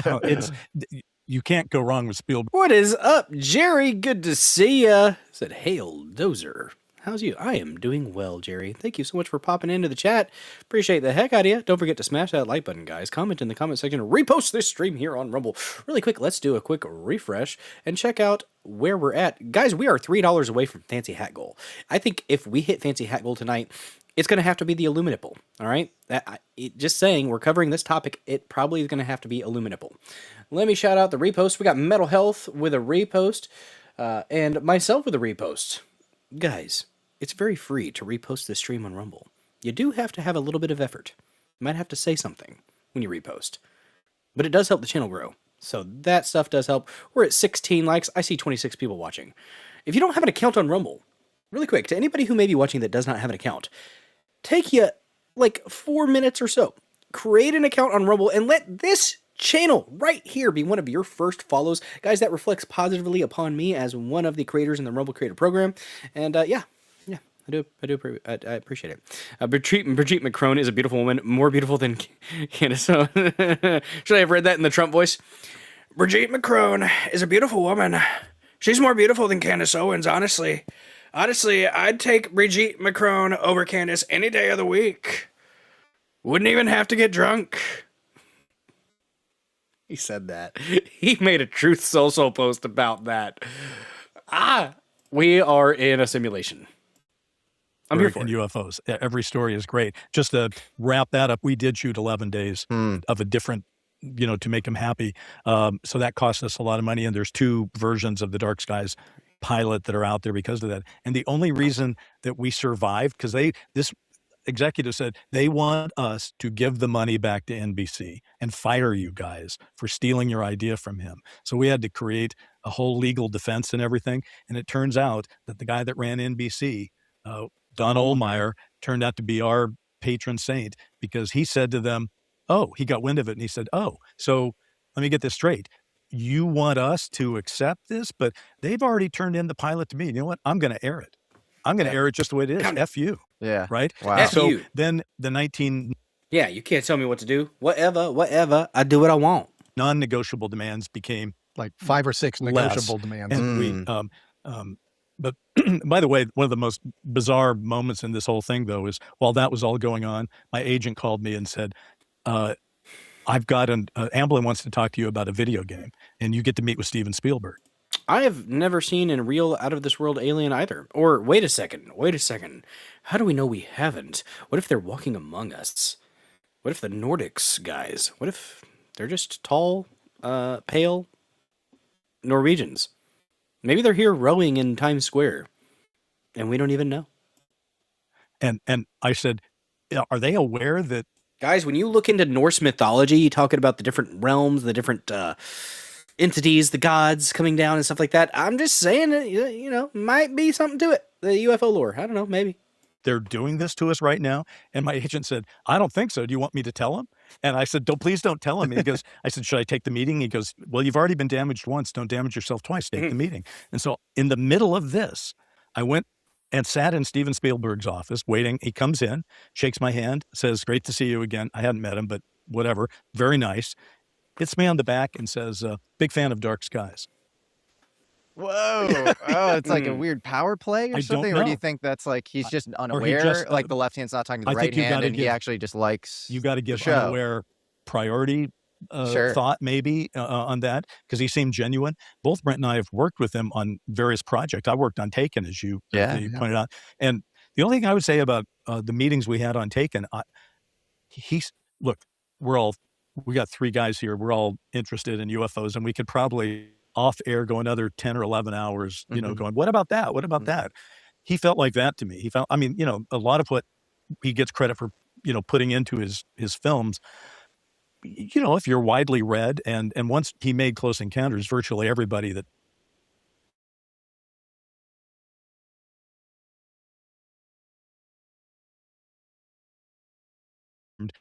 but he wasn't throwing out ideas where I was like, I never heard of that before. He's just a passionate guy, great filmmaker, obviously. And it was interesting to work on Taken. And I think he got a lot right in Taken. Yeah, no, he gets a lot right every time. I mean, we were just talking about the serendipitous interactions that weave together to result in some sort of deliberate endpoint, and you have like timeline managers. And if you watch again, Disclosure Day, spoiler alert, Coleman Domingo's character is like a kind of, he defects from like the terrestrial and intelligence apparatus. Like he's like a CIA guy who leaves, and he is always on these calls with Josh O'Connor, and he's like, it's like a set design sort of situation. There are multiple sets, and he's directing all of that, and that feels very important and symbolic.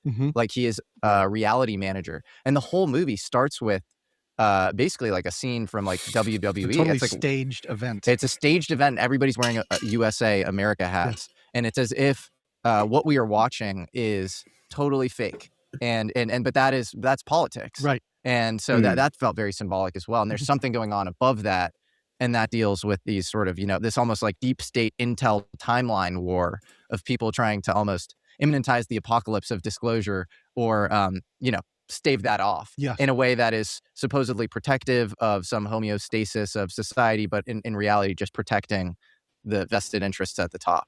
Totally.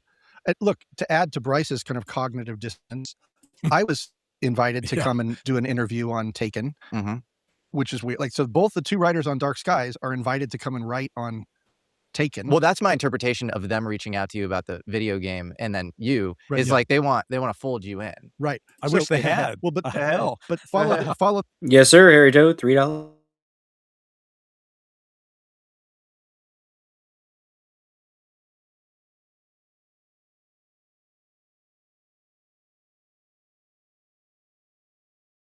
Then a couple years later, I'm offered a job on a show with Barry Sonnenfeld as the executive producer called Secret Agent Man. He never mentions Dark Skies, right?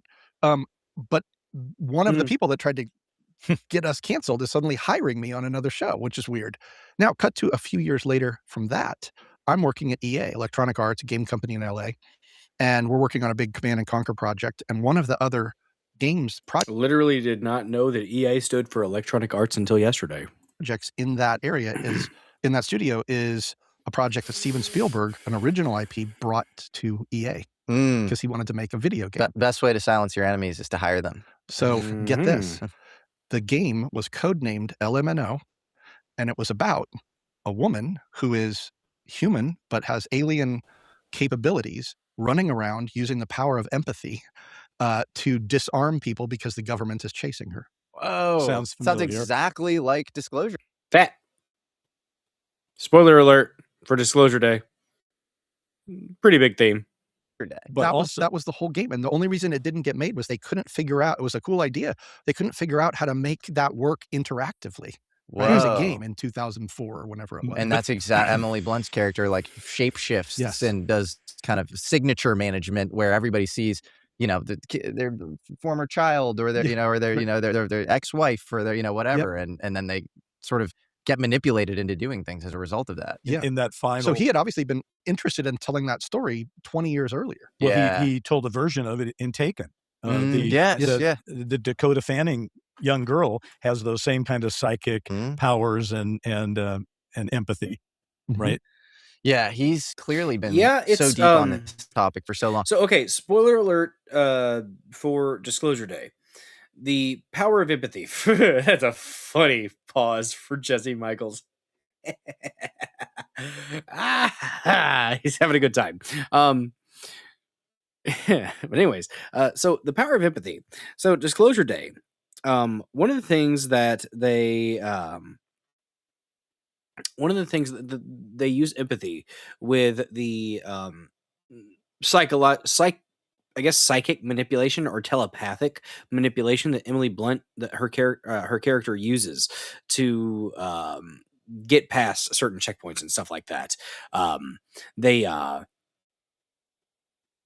She will not necessarily, she's not actually shape shifting, but she takes on the appearance of a loved one, whether it be past or one that they know, and it disarms the individuals that are trying to keep things secure.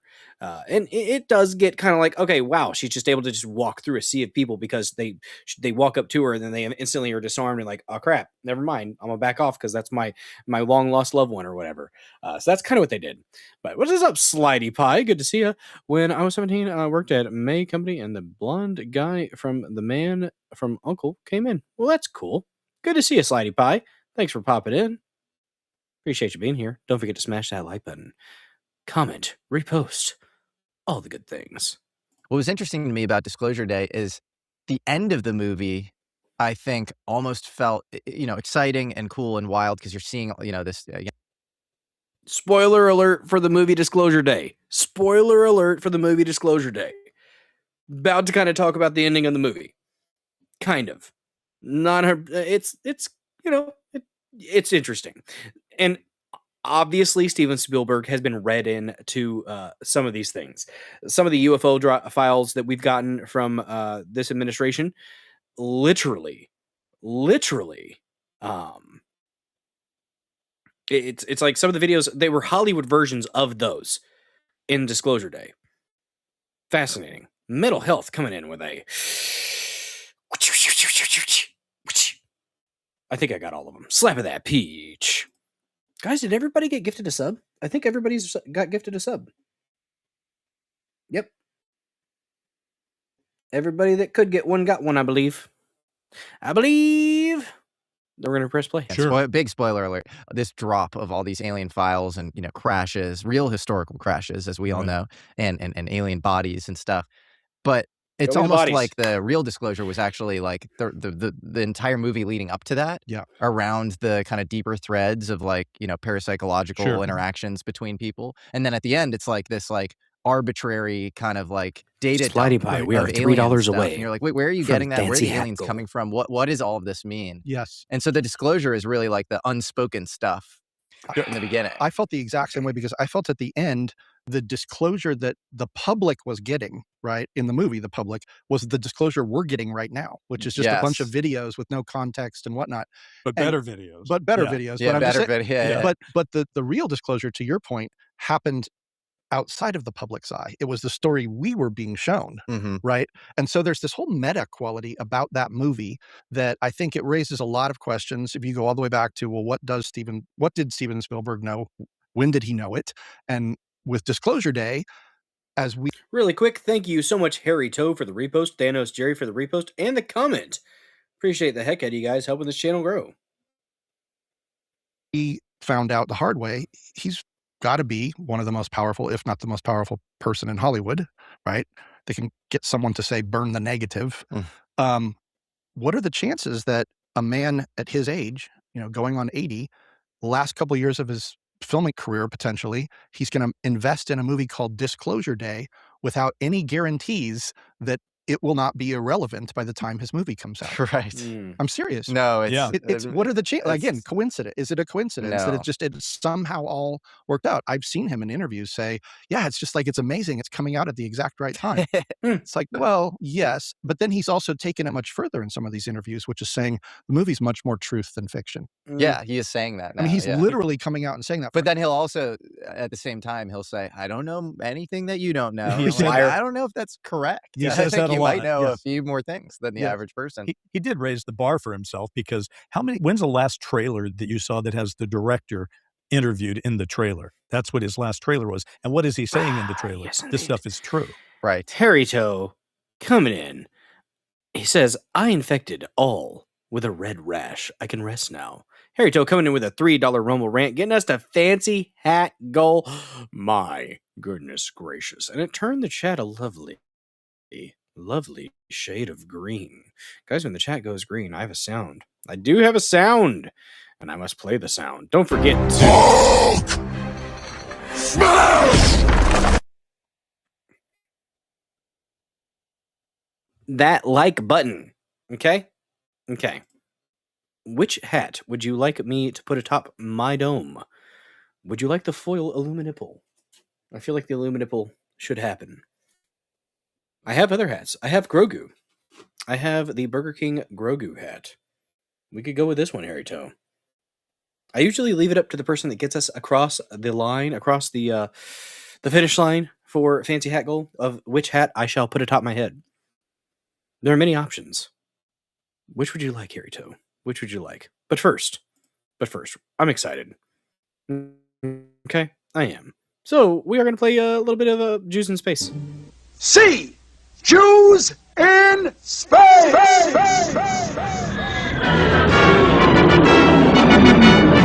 We're Jews out in space. We're zooming along, protecting the Hebrew race. We're Jews out in space. If trouble appears, we'll put it right back in its place.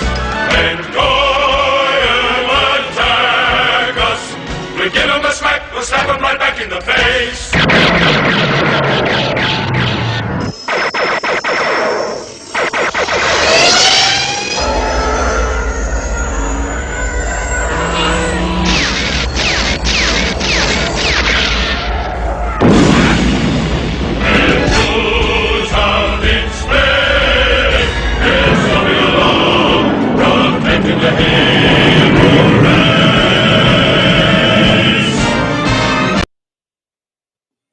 Yes. What happened?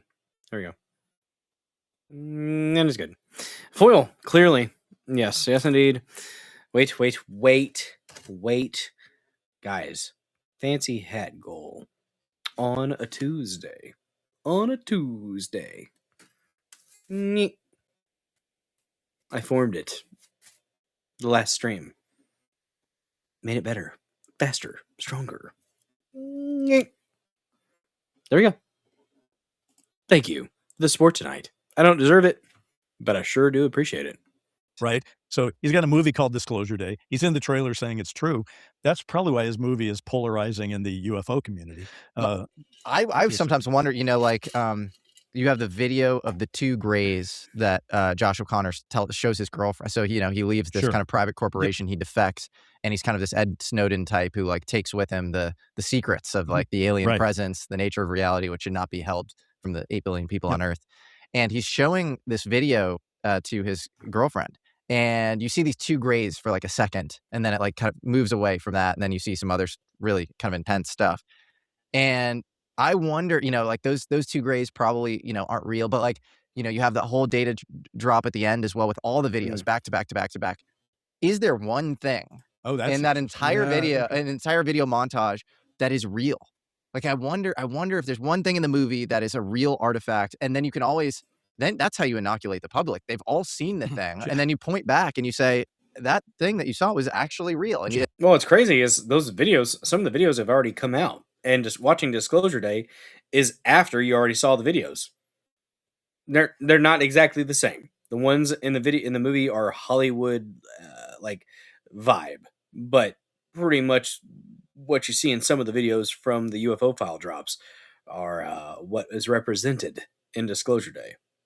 You've tested the waters. It wasn't destabilizing, and then you just be like, oh, I already saw that. Okay. Jesse, that is the Easter egg of all Easter eggs.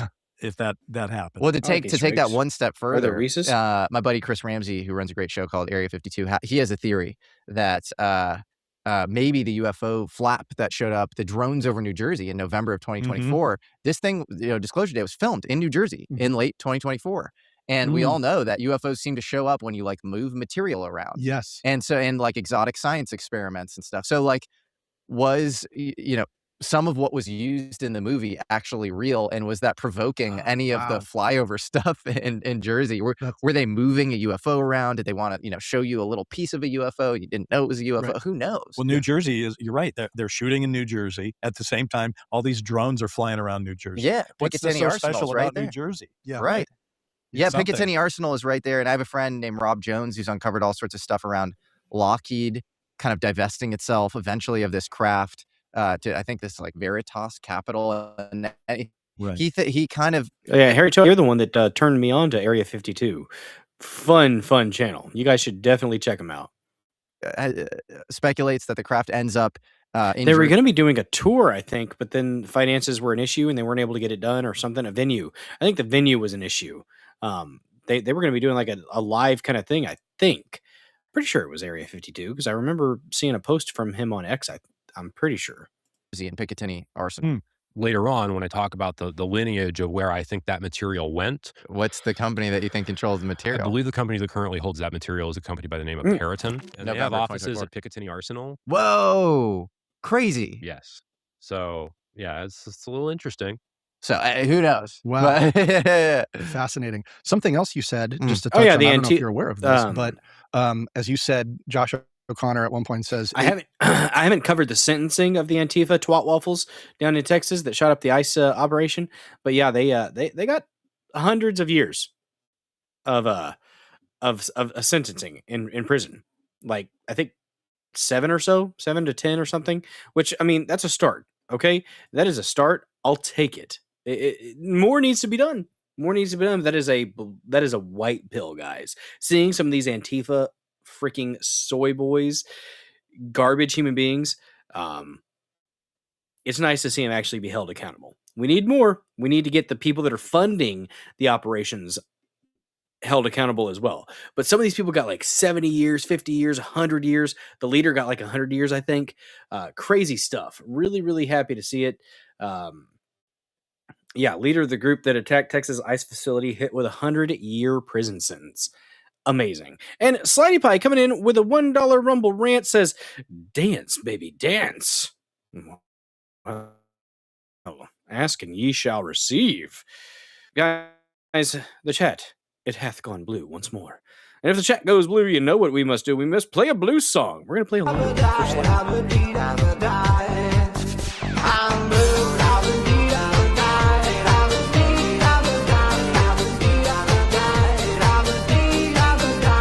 One second. I'm going to refresh so that I can get the timing right. Give me a sec. I got to make it right. Okay? Got to make it right. Be right back.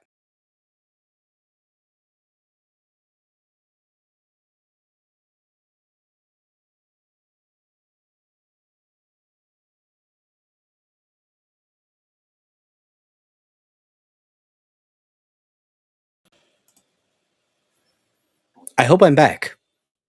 I really do. I really hope I'm back. Let me see. Let me scroll down. Guys, we got ourselves a $1 Rumble rant. Let me refresh over on Rumble just to make sure I'm back. Could be the internet, could be Rumble. I don't know. Thanks for the comment, Thanos, Jerry. I said that earlier, but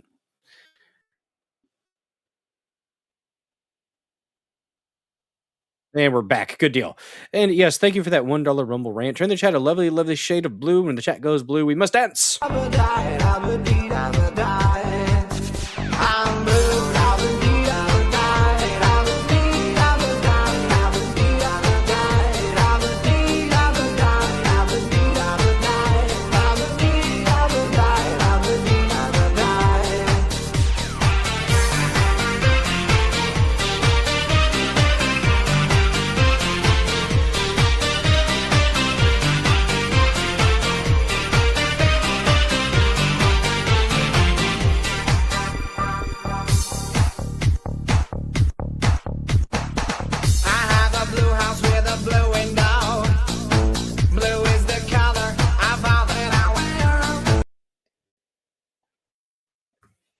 Thank you for that $1 Rumble rant, Slidey Pie. And we got Just Jim over there with 101 gold pills. Good to see you, Bulldozer. What is up, Just Jim? Good to see you, man, over there on pill.net. Sending a close enough to a $1 Rumble rant. 101 gold pills, guys. That is the equivalent of $1 Rumble rant. That would turn the chat a lovely shade of blue. And even if her ideologies may be silly, enjoy Piper Alley once more for Just Jim.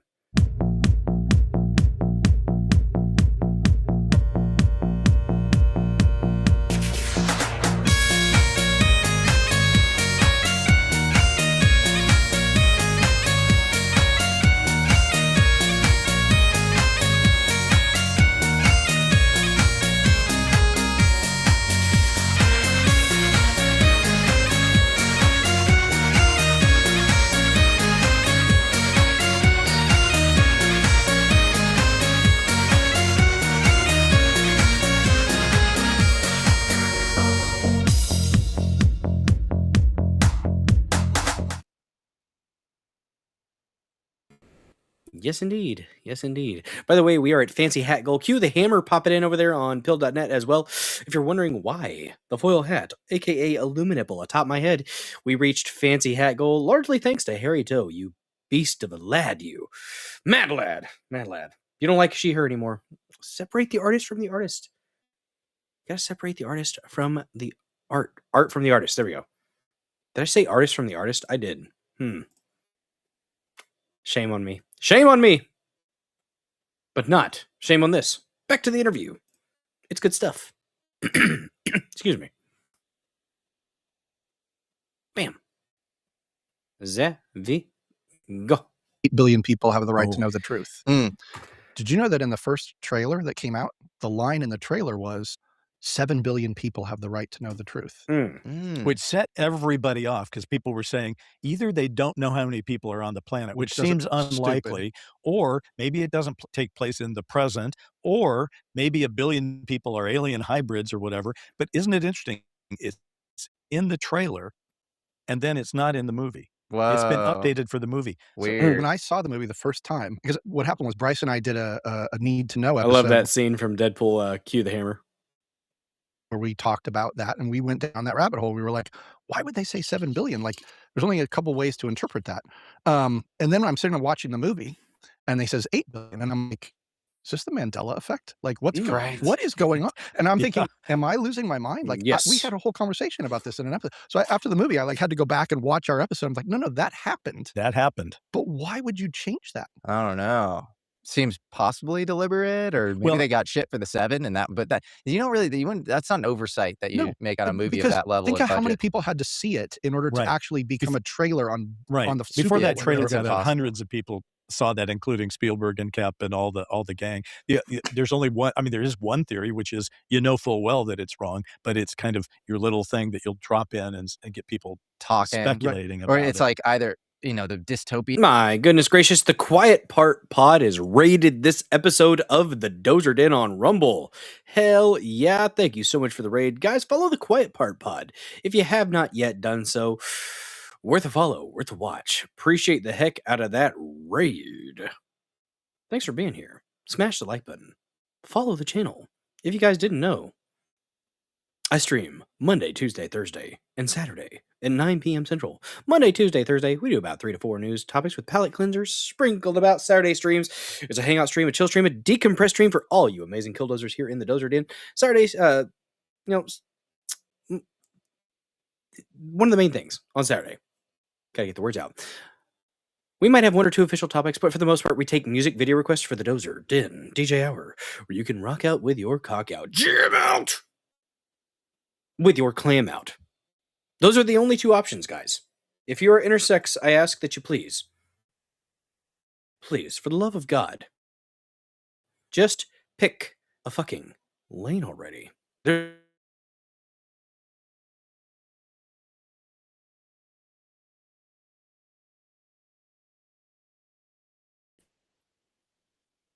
Or not. There it is. Haha. Pick a fucking lane. There you go. There's a sign. Huzzah. Took it a minute, but we got there. We got there, gosh darn it. And cue the hammer gifting a sub you at tonight.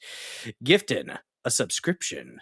Hell yeah. And look at that. The Quiet Part Pod gifted a sub, popped in with a raid, and instantly rewarded with a gifted sub. The Quiet Part Pod, you now have access to a plethora of wondrous, stupendous, fantabulous emotes like the slap of the peach. Greg Ohio with a whoosh, whoosh, slap of that peach. Every now and then you gotta slap that peach, and sometimes you make them count. Just to drive that point home, guys. And what is up, Mod Queen Cass in the chat? Appreciate the heck out of you being here and for your mod services, my lady. Thank you very much. Very much indeed. What is going on over here? Bam. There we go. Very nice. Very, very nice. And good stickers over there on Pill to cue the hammer. Thank you. What's up, Mr. Scott Awesome? Good to see you. Slidey Pie with a whoosh, slap of that peach. Those peaches are ripe. Slap it if you haven't yet. Yes. What's up, fuck it button?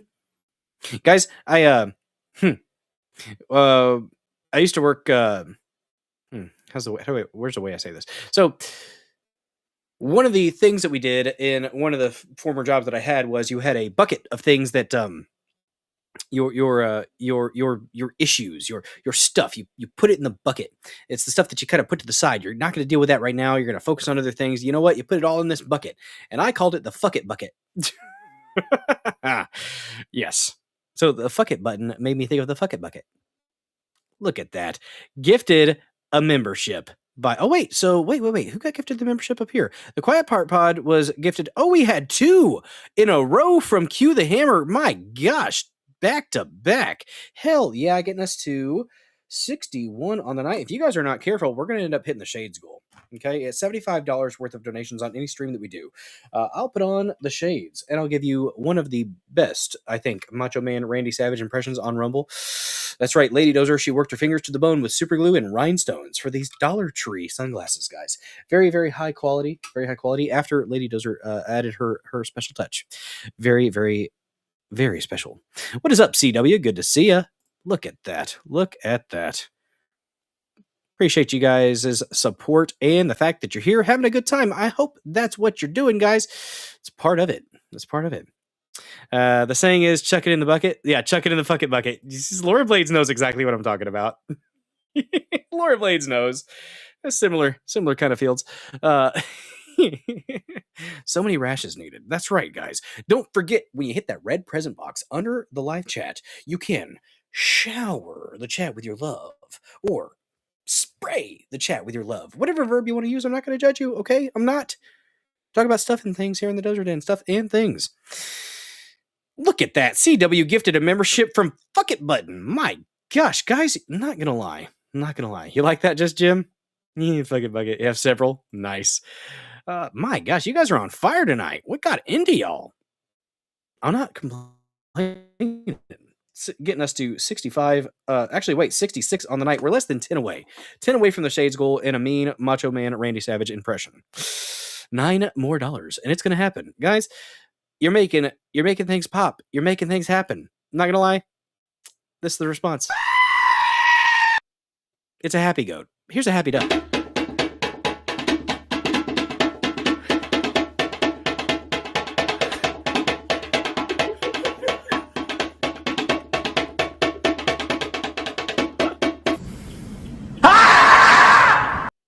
I don't know why the gopher is screaming so angrily at the end, but it kind of adds to it. It does.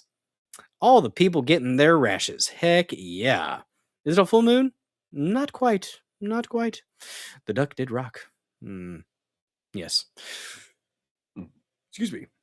Guys, if you haven't smashed the follow button yet, go ahead and give that follow button a good smashing. All right. And if you're lurking, I do love my lurkers, but when you say hi in the live chat, when you comment in the comment section, commenting is caring. Reposting the stream on Rumble, very, very important as well. Let's do a quick refresh and check out if anybody has reposted this episode of the Dozer Den, because I do appreciate that support, guys. It helps the channel grow. That's what I've been told. Okay, and next month it's going to be really, really important that we do these things, all right? Because we got to hit new metrics. Fuck it button. Followed the channel, The Quiet Part Pod, with a repost. Thank you very much for that. I will be interacting with the reposts later. Let me see. It's like the honey, I'll do it tomorrow list. My goodness, I know, right? Excuse me. That's that list. It said the fuck it bucket. Let's see. You can see always fuck it button. Yes, indeed. All right. The duck does have skills. It's like a bongo, I think, right? Somebody corrected me and said it wasn't a bongo. It's technically another type of drum, but I'm going to go ahead and keep saying it was a bongo because that feels right. In place I would go is like you're predicting y'all are doing well. Population reduction thing. Hopefully it's not that. You could the terrific Tuesday be saying that 1 billion people are aliens or alien hybrids or something, so they're not people. Whatever the case is, the fact that it was out there and then it was changed with no explanation, to me feels very inauthentic. How do we know we're not all alien hybrids? Okay. How do we know they didn't come down and intermingle with us millions of years ago or thousands of years ago, whatever your belief is? I don't know. So the whole movie, as Spielberg's talking about it, is like, this is his vision. This is what he always wanted to believe was the truth, and he believes is more truth than fiction. Okay, but then the marketing of it, you're messing with people's minds by putting out this, like, that feels like it's completely counterproductive. Yeah, very odd. So it really strikes me as like, I don't understand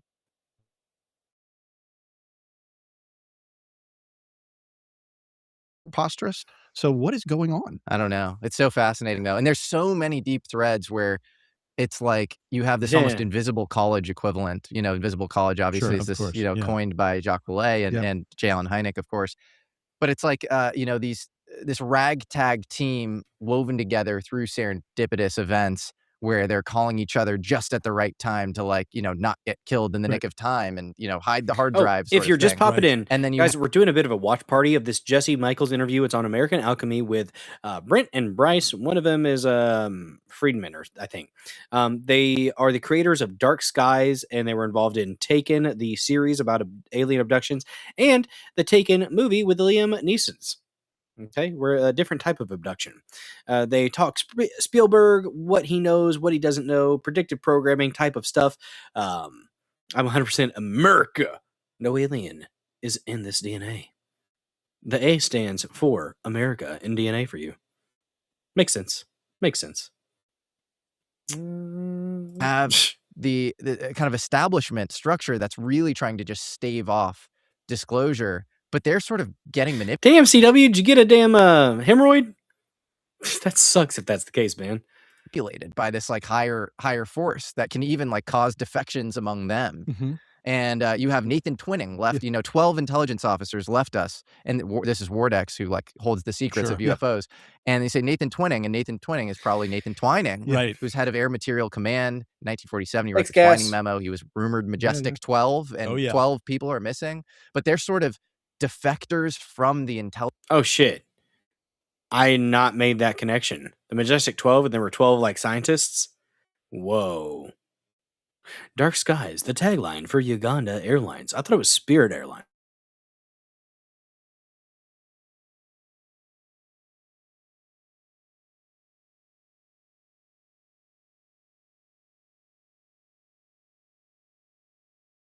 And I'll rant soon, but you have a Cryptos Conundrum as well. This book that is written by Chase Brandon, who's this Hollywood CIA liaison. He's a longtime guy. You met him, so I want to talk about that. And he worked with Stanton Friedman and writes this book. And he says, in the prologue, he quotes Francis Bacon, and he says, "So some truths are so strange that you have to hide them in fiction. They must be told in fiction." Cover of Fiction is what our Dark Skies series was based on. There you By go. the way, I have a quick Nathan Twining thing. One reason he might have done that is for people who go, "Okay, who is that name?" If they look it up, Twining is famous for saying the phenomenon reported is neither visionary nor fictitious. Yeah, that's his quote.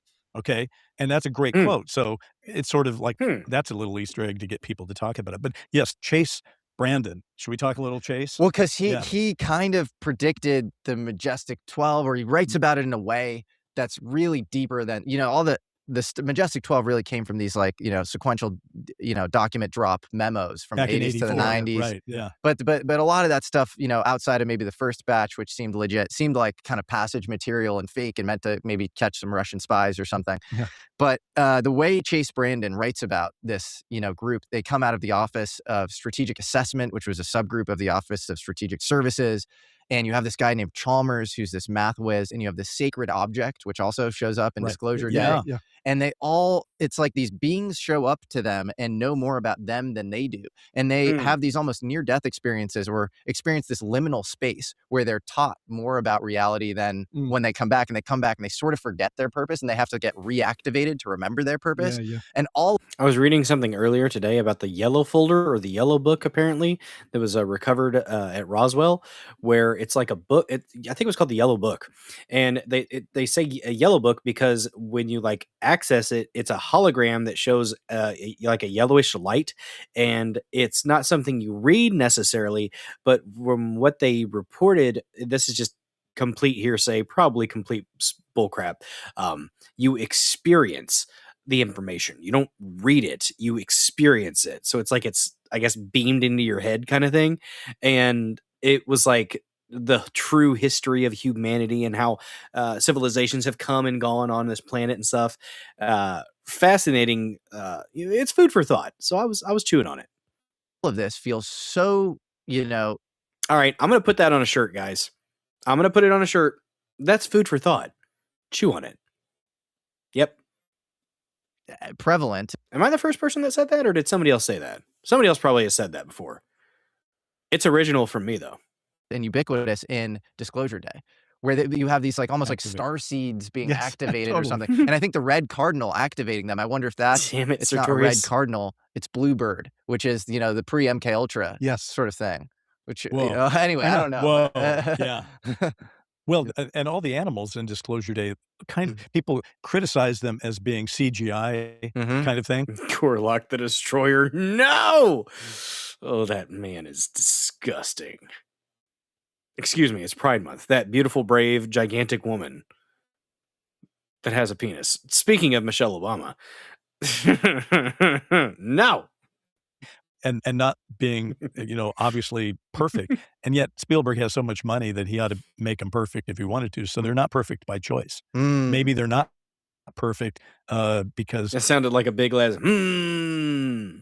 They're not really the animals. They're what your brain is perceiving aliens as, right? Yes. So that might be that. Yeah, I was intentionally a little off. Yeah. That's meant to be like when you have those experiences and something feels off, it's because you're in the phenomenon, right? Yes. It's not because it's bad CGI. It's because your brain is having to process something that is not normal. Yes. Yeah, it's like I think Whitley Strieber, who's another interesting kind of intersection between entertainment and ufology. He talks about like owl synchronicities. Absolutely. And sometimes you have these experiences with animals where you're like, it felt like a little strange. That felt a little more intentional than like this random animal thing. Absolutely. And all of these things sound so ridiculous, and they always have kind of mud or plausible deniability attached to them, which is how, as we know from Jacques Vallée or John Keel, that's how the phenomenon sort of works. It has this trickster element where it's like, holy crap, Cass, that's a good haul. Caught 18 and 19-inch walleyes, a 5 and a 6-pound smallie. Damn. That's a good smallmouth. That was a fight too, wasn't it? Plus, our family caught many as well. It was a good fishing trip. You did better than I did the last fishing trip. Of course, I wasn't out there very long, and I haven't been out there in years. I have excuses, but I'm going to catch more fish the next time I'm out there. I have tricks. I have tricks up my sleeve. They involve shad. I'm over the Michelle Obama has a dick. The Ellen DeGeneres will always be funny. Indeed. You'll never get the incontrovertible thing that you can tell the whole world. This will always be this little wink just for you. Yep. Although, you're talking about Whitley Strieber. He is helpful in us sort of deciding this thing is all very authentic because remember, it's his book that he puts out, I think, in '87, and it's got that classic artistic rendition of the craze. Okay, that got a lot of people to buy it. That's a great story in itself. Drop them in the Discord. Kudos to the artist. But what happened in the aftermath? By the way, guys, check out the link in the description for the Discord. Also, the dozerden.locals.com. Free to follow. You do have to pay $5 a month in the dozerden.locals.com. One of the cool things about the dozerden.locals.com, one of the most free speech live chats on the interwebs. And you get all the benefits of a Rumble subscription right along with it. Nearly 500,000 people wrote letters to Whitley and his wife and said, when I saw your book, that made me, think about it activated me to remember things. Now, I don't think 500,000 people are making up those letters. I've had people on my show who said they're walking by, and that's how they remember their abduction experience. They see the cover of Communion at Barnes and Noble or something. Yeah, exactly. So, I mean, those people are activated, and they're not all crazy. So there is a core truth here that needs to be, recognized. Clearly, yeah. Go for it. Well, I was just going to say, so what Brent and I have been trying to assemble is sort of what is the timeline of what's really gone on in this sort of dance between Hollywood and UFOs, the phenomenon, and secrecy. Because if our experience was a simple one-off, Jesse, then it'd be like, well, okay, that's interesting. Don't know if they're telling the truth. Don't know if they're not. Who knows? What are we going to do about it? But if it's part of a lineage of events, then it becomes a little more important. So, for example, when we realized that the Harrington story is more likely true than not, given David Grush trying to get him under oath and tell his story, we started to look at the timeline. Well, you think about it. What happens in 47? Yeah, there is Roswell. And it's the military, and they don't want to talk about anything. Then movies start getting made in the 50s. They're about flying saucers. And a couple of them have CIA people that are part of them. But what happens in 1953? The Robertson panel gets convened by the CIA. I'm getting to Chase Brandon, right? It gets convened by the CIA. And what do they come up with? They say, Yeah, we got to really make people not take this very seriously. That seems to be a policy statement they come up with. But what do they decide that might be a very specific answer? Let's call up Walt Disney. That is a good point, 17 George. Chariot of the Gods tried to make it look like no one could build anything without intervention. You do have to be careful because a lot of people will be like, oh, aliens did everything, or there was a advanced civilization that came and visited and taught us how to do this. We wouldn't have been able to do anything without their intervention. You do have to be careful with that. I agree. I think that is a fair criticism. Get him on board. And then what happens in the aftermath? Walt Disney's guy, Ward Kimball, thinks they're going to do a documentary and they're going to have real footage given by the government. That goes forward and then it gets pulled away. Then in the 70s, you got Emmenager and Linda Moulton Howe. And Sandler. Who think they're also going to get footage. Then it gets pulled away. Then in the 80s, you've got the whole thing with the Majestic 12 documents. But then that's where our story fits in. In the 90s, it seems like there is not only a confluence of UFO projects. I mean, in 1996, when we were just going on the air, Time and Newsweek had aliens on their cover the same week, right? Just like Bruce Springsteen before, right? And suddenly everybody's talking aliens, and you got the Roswell anniversary coming up in 97, right? And that's where this Chase Brandon guy shows up in Hollywood, and he's opening up some kind of CIA operation where they can advise people on things like this. It's like he's going to be the official liaison between the CIA and Hollywood. And based on some of the people that have come forward to us, and we're uncovering more all the time, it does look like there's this big bubble of interest in trying to soft disclose or use Hollywood as a bit more of a authentic conduit. And it looks like that's going forward. But then what happens? 2001, 9/11. And suddenly, the idea that we're going to disclose aliens doesn't seem as good a policy when you're at war with terrorism. And Dick Cheney's leading it. And we all know Dick Cheney probably is involved in this mess to a certain degree. Grush said that he was the last guy to be at the top of the pyramid when we had some vital legacy UFO program structure. So disclosure goes away for a while. And then it's like, okay, we got a new plan. We're going to get Hillary Clinton in because she believes in it. She'll do it. But then she loses, right? And then you say, well, let's, maybe Tom DeLonge can go do his thing for a while. And now it's just too big a thing. You can't hold it off. And we get Disclosure Day coming out at the same time. Age of Disclosure is coming out at the same time. Trump is disclosing documents and things. There's a continuity that seems to be laying itself out about how we have sort of muddled our. Yeah, numerology definitely is interesting. And one of the things people. Sometimes connections are made that aren't necessarily concrete with these individuals. Not necessarily these guys. They seem really excited. But there are some people that'll just be like, it's everything's got to be ET or, I've been saying instead of extraterrestrial, why can't it be other terrestrial? And then I watched the Timothy Alberino interview with Michael Knowles, and he talked about the crypto-terrestrial hypothesis, which is pretty much what I had been hypothesizing without even knowing that it was an hypothesis. There are maybe ancient civilizations that are here, breakaway civilizations, I guess they're sometimes called, and yeah. They did talk shit about Tom DeLonge a little bit. I guess that's the word I would use. We are muddling toward disclosure.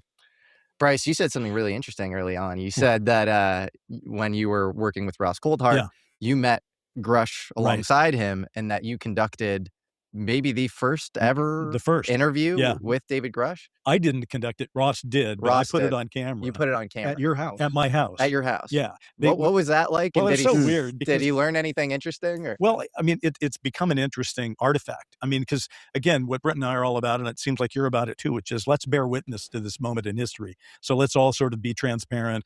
Add our little piece, maybe all the pieces together will assemble this mosaic of contact and disclosure or whatever. So, really quick, thank you, Laura Blades, for the comment, Cass for the repost, Cass for the comment, and Bach23 for following the channel. Guys, we are creeping up on 1,500 followers total. This channel is like 262 or 3, but including the user profile, which is where most of the followers started, we've got a little over 1,200 there. So in all, let me actually look really quick. We are, I think, at 15 away from 1,500 total followers. You guys freaking rock, by the way, for that.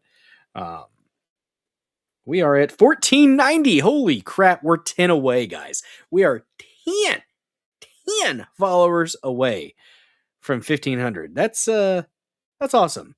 Thank you guys. So yeah, I had heard about this source Ross had because we'd been doing the show for a while, and he hadn't named him until then. He did, and then I knew about Dave Crush, and then one day it's like, hey, I'm going to be in L.A. on next Thursday or whatever it was, and so we all went to lunch. Me and Ross and another guy that was involved in help setting up the News Nation thing, and Dave Crush, and everybody thought, well, we better.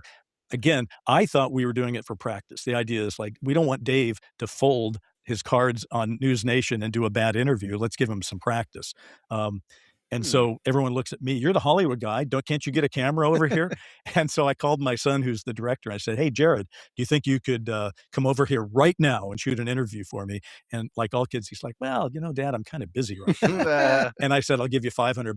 And he said, I'll be right over. So he came over when we, Dave Crush was in, cargo shorts and a t-shirt for this thing. And it was just a practice thing. And to be honest with you, if you look at it right now, it looks more like I'm also in cargo shorts and a t-shirt. My God. Hostage video than anything else because he's up against the wall. But yeah, so that is the first time he ever told his story on video. Did he say anything interesting? Well, everything he said was interesting to me. I mean, this is the first time I heard things like about the Italian Magenta crash. Anything above and beyond what came out in the News Nation? Well, see, that's just it. Not to me. I felt like, because the first time I heard it, when he laid it out in my house, I was reeling as a lot of people were from the News Nation. But remember, the News Nation thing Ross did was an hour with commercials taken out. So and with introductions and all that. So maybe Grush is on camera spewing whatever he's going to spew for 30 minutes. But, we ran the camera for 2.5 hours in my house, and I was there for the News Nation taping, and that went like 3 hours plus. So there's a lot of tape. And so what we had always said is at some point, and Ross was on board for this, we had always said at some point, these are artifacts of history, and we're going to put the whole thing out there. And I thought that's what was going to happen. And people have gotten cold feet and said, you can't do it. Gotcha. Anything you heard I know in the room where you were like, this is a really crazy fact that like you've held since then that you think the public should know? Or no, I wish. I will say that Crush's attorneys seem to feel like something was said. I need to go review all these tapes with a fresh mind, because the way I remember it was very similar. And although my pressure to actually put this out there has been met with, like I asked Dave Grush a few weeks ago if I could put it out because it was 3 years, and he waited about 2 minutes and wrote me back and said, Bryce, I do not give you permission to do that. So I think his attorney has said, you don't need this trouble, David. Yeah. I mean, I understand that he's in a probably 360 exposed position. It's an interview from a long time ago. And he probably doesn't feel he looks great. And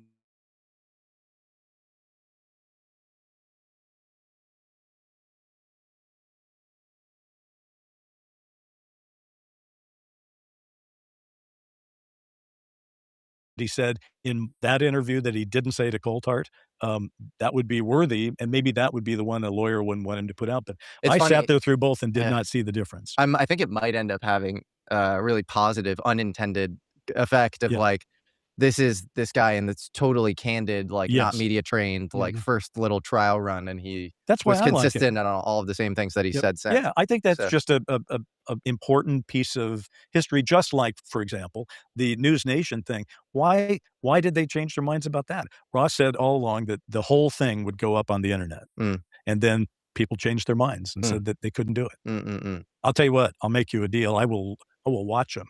The whole thing. And if I find anything, I'll give you a call. Okay. Yeah.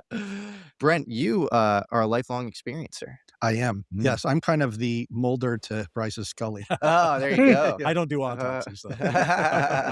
Well, I want to hear more about that because in researching you, it is a salt there's shaker. Really trippy things that you've experienced. And I don't know exactly what order to go, maybe chronologically, but yeah. Well, and I don't want to turn this into a Brent fest, but I want to give you a couple things though, because I think I'm going to if you bear with me, I'm going to bring. So, fuck it button. There's a bunch of emotes there for everybody to use, but there are subscriber only emotes that if you subscribe to the channel, you'll have access to, like the Slap That Peach and a bunch of other ones.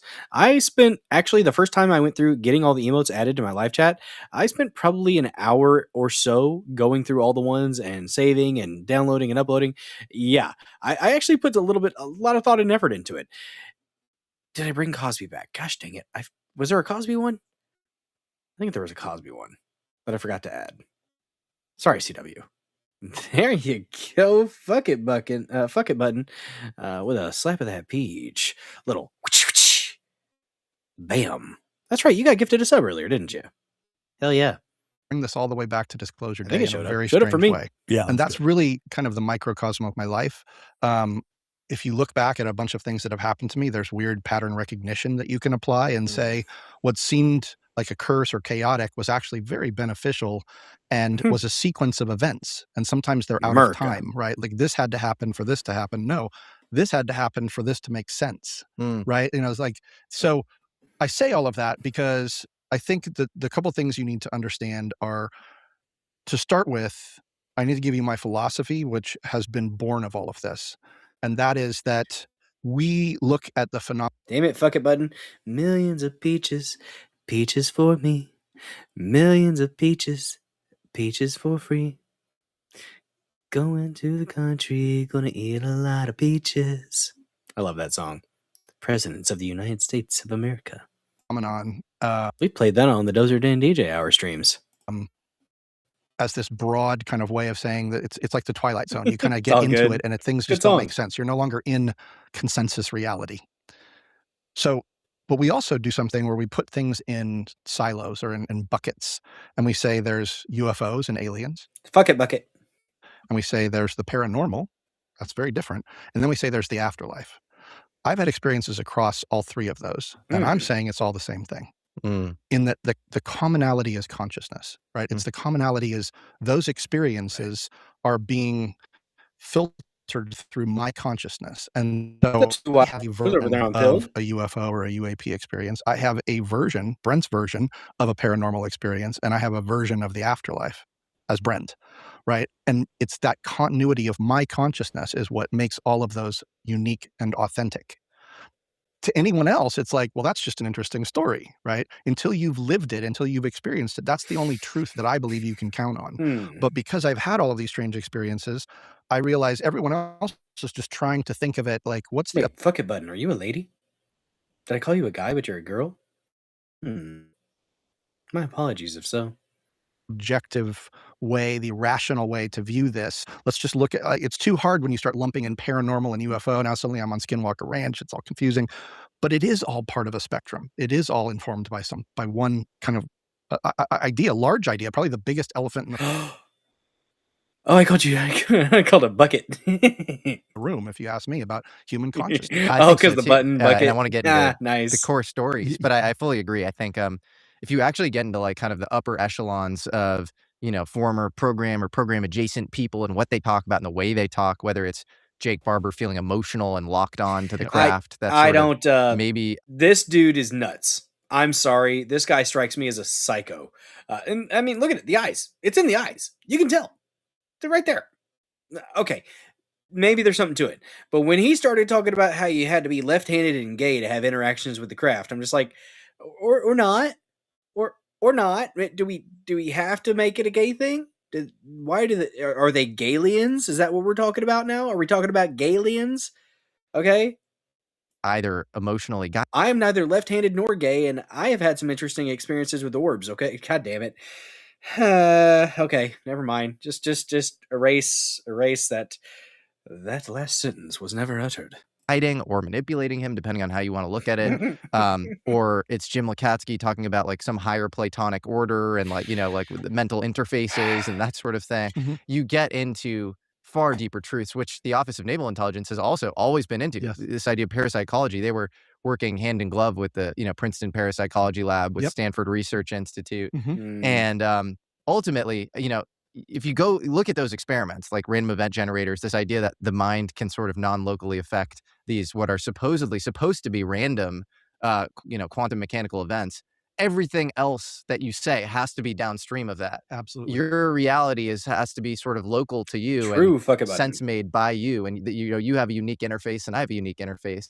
And I think these objects that we call UFOs in these hangars exist at the boundary where and they're sort of I think if there is a psyop here, it's like space aliens. Like that is a quick snap to grid analytical conclusion that like is very premature.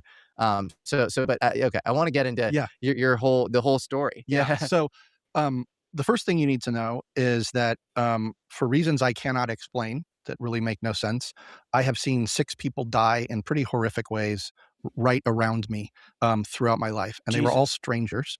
So if you ever see this guy, stay far, far away from him. Right. And so there was and I've never worked in the military. I've never worked in a hospital. I haven't been a paramedic. It's not like it was all just crazy, weird, like Final Destination type sequence, but I was in the middle of them. What? Right. Now, so you go, if that happened to you once, that would be like a defining moment in your life. Traumatic. Right.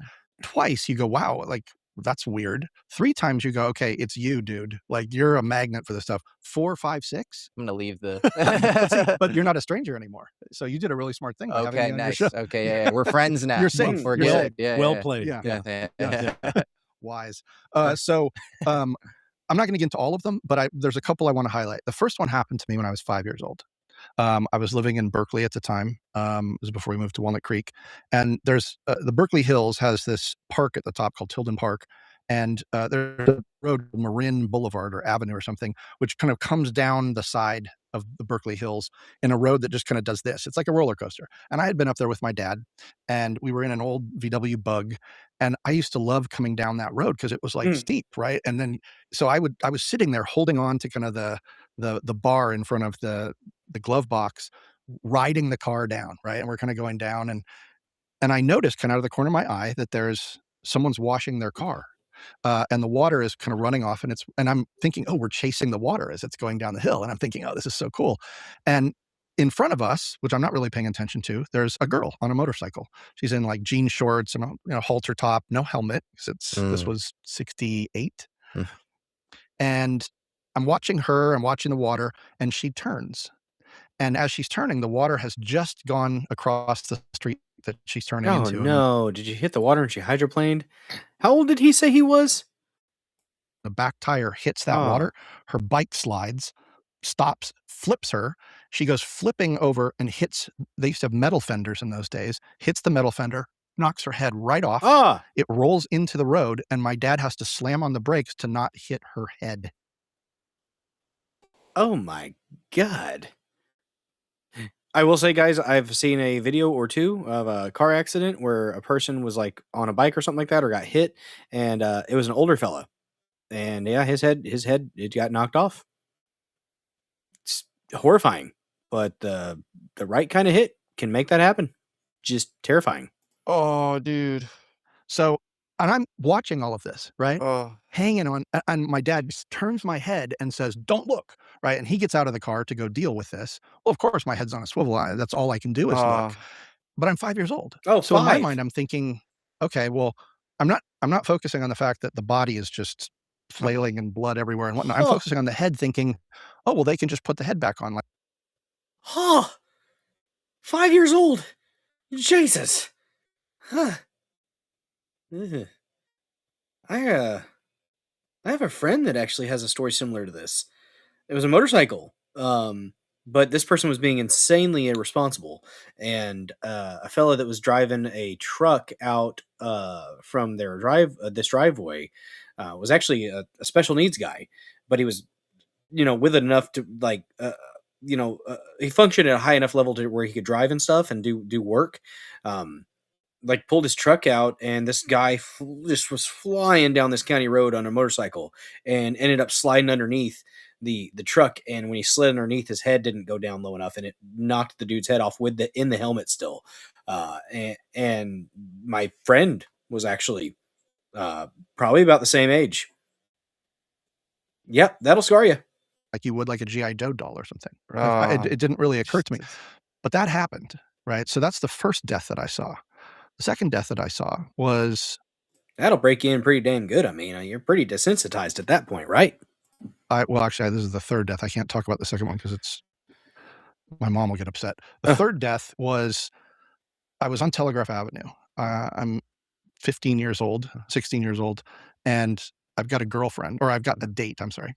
We're walking down. It's a Sunday. Only and it's partial. like Only partial twilight. mental It's health. like just perfect because all of the day markets are gone and whatnot. So everyone's moved out, and it's just kind of like quiet Telegraph Avenue. And we are heading to one of the restaurants that we know will not card us. So we're going to go have pizza and beer. There you go. So we're walking, talking, and our hands kind of hit, and all of a sudden we're holding hands. Like, oh my goodness. That's first the date. moment. Like, this is the moment. Like, everything is perfect. A couple seconds after that, there's a weird rush of motion, and I'm like, what's going on? And the next thing I know, my arm is yanked backwards as the girl is running the opposite direction. And I kind of let her go, and she just sprints. She's sprinting the opposite direction. I'm like, wait, what's going on? And I kind of looked down, and there had been like a weird noise that my brain couldn't quite process. And I looked down, and there's a body this far in front of us. And it's somebody who obviously has landed on their head, and their head is crushed open, and their pants are down around their ankles, and they're just flailing, and all sorts of stuff is happening. Because they've jumped. Because when I look up, 3 stories up, there's an open window with a curtain blowing, and they jumped. They missed us. They missed landing on my head and her head by this much. Oh my God. And so again, like, what are the odds that this would happen? So I don't even know how to respond. I'm just kind of numb, and I think, okay, I've got to. And no one is stopping. By the way, there's like a skateboarder that drives by and goes, "Oh, gnarly!" Like, and it's like very surreal. So I walk into the hotel. This turns out to be a hotel, and there's a guy on the phone, talking to somebody behind the counter, and he's like, "Yeah, I'm doing this." I think I missed how old he said he was in this one. And he's irritated that I'm there. He's like, "Yes, what?" And I go, "Some guy's dying out on your sidewalk." Okay. I'm like, "I think he jumped from your window." Well, how many stories up? I'm like, I don't know, 3 or 4. What did he look like? He can't really see his face anymore. Did he have a beard? I think so. Hold on a second. Yeah, guess what? Jim jumped again. Yeah, I know. And why does this happen on my shift? I'll call the police. Thank you. What? Jim jumped again. Well, Jim did it right this time, apparently. And I'm like, so just go back out there. He's like back to his conversation. So I walk back out there. There's still no one has stopped. And the body has stopped moving. Rest well, Harry Toe 2. Thanks for being here. Thanks for the support, man. Happy Red Rash Day. That's right. It's a good red. I'm not going to dwell chat. on it. The whole point is that very strange, very surreal. What are the odds? 7 of these? 6. 6 of these? That was 2. Okay. One of them had a really weird component that I want to bring up because it's important to Disclosure Day. One of them, I was at LAX, and it was early. It was between kind of like right after college, before my career really took off. I'm working as a limousine driver in Hollywood, which is a job I would recommend to no one, by the way. And I'm coming out of LAX, and I've just dropped off someone and walked them to their gate with their bags, and I'm walking over to the town car, whatever, that I've got parked in the parking lot. And LAX is like 2 big bands. Like, it's like there's the inner thing where like shuttles and whatnot come in, then there's like the big loop that you can just drive around with cars and buses and all sorts of other stuff. And I'm walking across the inside band, and I'm looking straight across to Heck yeah, mental health, rest over well. here. Thanks And there's for being a here bus and for parked sharing. right at the edge of the crosswalk. So you can't see the traffic, moving back and forth. And meanwhile, as I'm walking to the crosswalk, it's red. Okay. So everything is stopped. I'm sorry, it's green. So everybody's walking across it. And the woman next to me catches up to me, and she is successful. an airline Yep. stewardess, and she's arguing with a passenger who's followed her out there. And she's like, kind of pissed off and arguing with him. And this is all happening in parallel to me. And so we step onto the little medium between the 2 through lanes, and I notice, oh, wait, the light has just turned red. Okay. But there's a bus right here. So I stop, but she's arguing with the guy. So she's not paying attention. The last thing she saw was that it was green. So she walks out, and I'm kind of like, everything goes into slow motion. And I'm like, oh no, like she's walking out, and all of a sudden somebody comes that she doesn't see and hits her. And her whole body goes flying up into the air. And here's the interesting thing about this. In that moment, LAX is a very noisy place. I heard nothing except her breathing. What? She is flying up in the air, all of the sounds disappear, and all I'm hearing is and I'm like, "What is that noise?" And then she comes down and she slams onto the ground.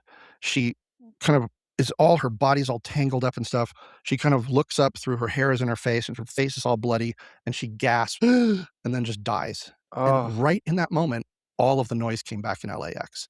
So I had this, like, incredible weird connection where kinda time slowed and audio manipulated, and I was suddenly connected to her in some weird way, right? That's Okay, so last one that's an adrenaline dump. That is an absolute adrenaline dump right there. That's what happens. Yeah. Tell you about. We're at the Dark Skies production office. It's late night. We're working one night, everyone's doing stuff. I've never been in the presence of a death like that, but I've been in the presence of a death, at least one. It was a peaceful one. I was working at a hospital, and a person just died. Didn't know they died. People that were watching the monitors should have figured it out a little bit quicker. I'll say that. And it's like on a Friday night, and all of a sudden there's like an explosion outside and it's like in the worst part of North Hollywood. It's a kind of industrial area. There's an explosion outside. So my assistant and I go running out. We're the first ones outside, and we see across the street there's a car that has like flipped and gone into an old like auto yard, and it's behind it's flipped and it's gone behind a barbed wire fence. So there's like no way we can get to that. And then down the street, there's another car that's gone chopped over and Pilled saw a train to it. Off the road into kind of the parking lot, and it's kind of like stopped. And I look down there, and the front door opens, and a teenage kid runs out, just takes off, like hit and run, whatever was going on there. So I look at my assistant, and I go call 911. So I run down to the car. Get down to the car. Well, obviously the driver's gone. So I go over to the passenger seat, and I start to look in the window, and there's an older, like Hispanic man just kind of slumped in the seat. And I like knock, and I'm like, "Sir, okay?" Does not have a seatbelt on. He kind of looked at me, and they're coming out of his ear. I kind of reach in, and the door's unlocked, so I open it up, and I kneel down, and I go, "Sir, are you okay? We're calling 911. There's gonna be help here soon." And he reaches out this hand like this, and I take it, and he's looking at me, and he's kind of like breathing really slow, and all of a sudden he goes, "Huh?" And in that moment, I feel all of his energy go through my body, like his soul, like that's the only way I can describe it. And I'm seeing images of his life. You know, it's like the life when you say like people see their life flash before your eyes, his life flashed before my eyes. I'm hearing Spanish and all these things that they're not in my consciousness. Whoa. And all of a sudden he's gone. He's dead. Oh my God. In that moment. And there's this pause, and I'm like, wow, suddenly all of these incidents kept moving me closer and closer to an understanding of death. And now I get this experience, right? And in the back seat, I hear Papa, and this little boy pops up. Like he knew somehow intuitively, because nothing was said really for a minute or so between. He just knew that his father had passed away, right? So all of that happens. And Finboy says, "I got hit by a snowplow once, but I'm immortal, so it's okay." There you go. There you go. then when you say, well, why would all of that happen to me? Like we say, well, that's a curse, right? But here's the thing. About 5 years ago, I had cancer. And I'm not going to go through that whole journey, but I almost died. I was in a hospital during COVID. Wow. I had a whole reaction to something. I got sepsis from after the cancer surgery and whatnot. Oh, Jesus, man. I'm sorry. So I'm in hospital all by myself in ICU during COVID with a temperature of 105.5. Oh my God. And for several days, I'm just battling that, right? And the nurses are like, they keep making me sign the thing because I have a purple wristband on, like, you don't want to be revived. We're just confirming because you're not going to probably make it. And at one point in one of those nights, I'm just laying there by myself, and all of a sudden, light entities come to the foot of my bed. And because of everything that had happened to me in my life, I wasn't scared of death. Wow. I was there. I understood it intuitively. I just was like, oh, this is my time if I want it. And I didn't, it wasn't like, oh, hey, it's Grandpa Joe, it's Dad, it's Grandma, whatever. It was just weird. It was like that. This is why I respond to Contact so well. It was like the end of Contact when Jodie Foster sees that light being kind of come closer, and then it becomes her father. This was before it was just that light. There's these light beings. There was 3 of them, and they're just kind of there for me if I want them. And Dude, at the beginning of the stream, we showed a video from Billy Krysick of what looked like some type of humanoid being in an light orb situation kind of thing. Don't know what to make of it, honestly. The guy's been pretty reliable with his footage. I can't explain it. It looks like some type of humanoid being interacting with like a console, like arms around this light console, and it's in an orb field kind of thing. I don't know. Just yeah, don't know what to make of that one. But I feel this real sense of calm. All of the body horror I was going through with a temperature of 105, I didn't feel anything. I just felt good. I felt like totally at peace. And I was like, no, I have something I still need to do. I didn't even know what it was at that time, but I just made that thought in my head and they just receded. Wow. And you got better. And I got better and here I am. That's And amazing. one of the things that you can call this whatever you want, rationalization or writing your own narrative. When Bryce said, we need to do this podcast and you need to tell some of your stories, I'm like, you know what? This is what I was supposed. This is why I wanted to stay alive. And and when I went to my family, they said, they had been the ones that said, please don't tell these stories. Like this is, they were like, you know what? You need to tell these stories because if you had died when this happened, we would be telling your stories secondhand. And that's not nearly as powerful as people hearing them from you. It all makes sense in hindsight. It all makes sense in hindsight. What do you think those light beings were? It's hard for me to articulate this because I'm not a religious person. And I will willingly admit that I resist trying to codify anything in religious terms. But I feel like in some ways these were my guardian angels. Embrace it, dude. You're resisting it, but it's there in front of you. It's like the story. It's there. It's literally showing itself to you. And maybe it's not, but it sounds like that's what his description. It sounds like that was an encounter with spiritual entities. That's what that sounds like, and it reminds me like he's literally saying, "I'm resisting it. I'm trying to fight against what's being shown to me." It reminds me of the story of the guy that's on the roof in a flood, right? And he's like, "Oh God, please save me!" And then a guy shows up with a boat. It's like, "Hey, hop in!" And he goes, "No, God's gonna save me." And then hey, this next one shows up. A helicopter shows up with a ladder. It's like, "Oh no, you just go away. God's got me. I'm praying to God, Lord, why won't you save me?" And then like he dies, and at the end he's like, he's like, "Lord, why didn't you save me?" Like, "Yeah, I did actually. I gave you a boat. I gave you a helicopter. I gave you a freaking life jacket. Like I gave you everything. You just said you just didn't see it. You didn't understand that that's what it was, and you said you rejected it. You rejected my assistance." It's kind of like what this guy's doing. He's rejecting the interaction from a spiritual entity and God, maybe. I don't know. Maybe not the most apt comparison, but that's what popped into my head. So there it was. Angel type beings. I felt a total like connection with them, not in a familial way, but just in a coherence. There was like I just knew who they were and I trusted them and I felt like everything was going to be okay. So and I felt like they had a connection with me, even though I didn't understand what it was. Did you get better right after that experience? I got better within the next 24 hours and I was leaving the hospital. Whoa. Yeah. Yeah.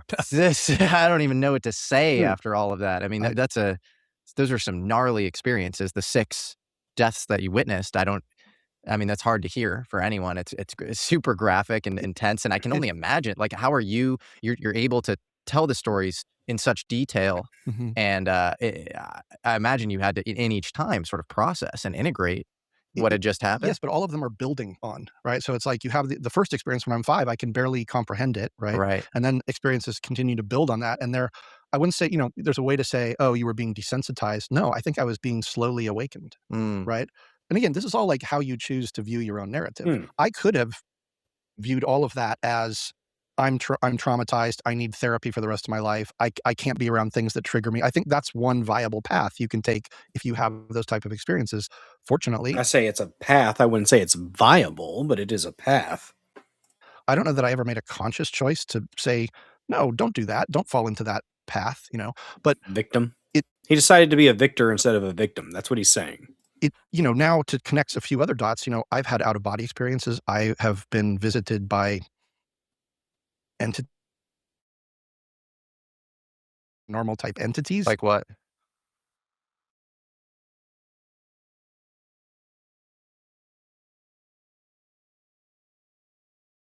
In bed, so I got to put up the wall. Just a second, guys. I was writing a script on a ghost story, And this is one of those things where you start to realize intention and like what you put your mind on, and especially if you have a We're certain type of $9 mind, away from the you shades, become a by the way. magnet for things. That's the only way to view this. I am trying to write this story, and I get obsessed with this idea that I'm writing a comedy, and I can't get past the scene where the main character sees his dead girlfriend as a ghost, because I'm like, okay, all I can do write is the comedy version of that, but I need to know what would really happen. Like if I really saw a ghost, what's that reaction? And then I'll twist it and make it funny, but I need to know what would really happen.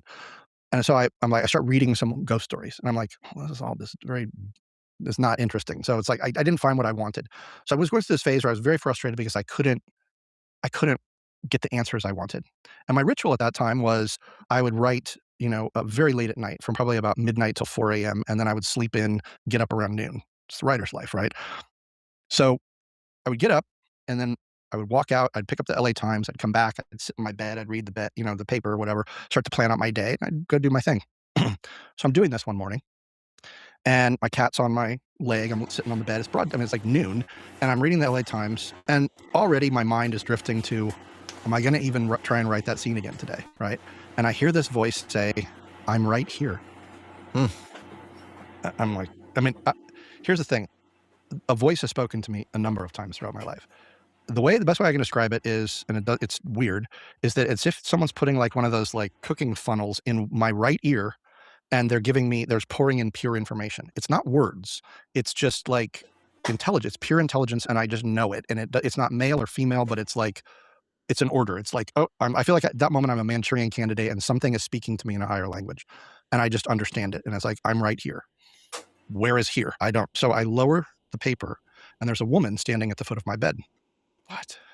And not great. But she's translucent, but three-dimensional. So I can see her full body, but I can also see through her. And she's in like kind of a tattered sundress, and she's got long, stringy blonde hair, but it's her eyes that get me. Her eyes are, imagine you give like a 3-year-old a piece of charcoal and you say, draw a circle, and they go, her eyes are 2 black circles that are. That sounds like a demon. That does not sound like an alien entity. That sounds like a demon. Rest well, Chops ITMC. Thanks for hanging out. I don't know if we're going to finish this tonight. We might go another 30 minutes or so, or 25 minutes, get it to where we have an hour left, and then finish it maybe on another stream. We'll see how I'm feeling. I do have to be up early to help get the kids and the lady ready to go on a bit of a trip. So, and then I also have work in the morning. So Friday, I don't have work Friday. Thursday night's going to be a long night.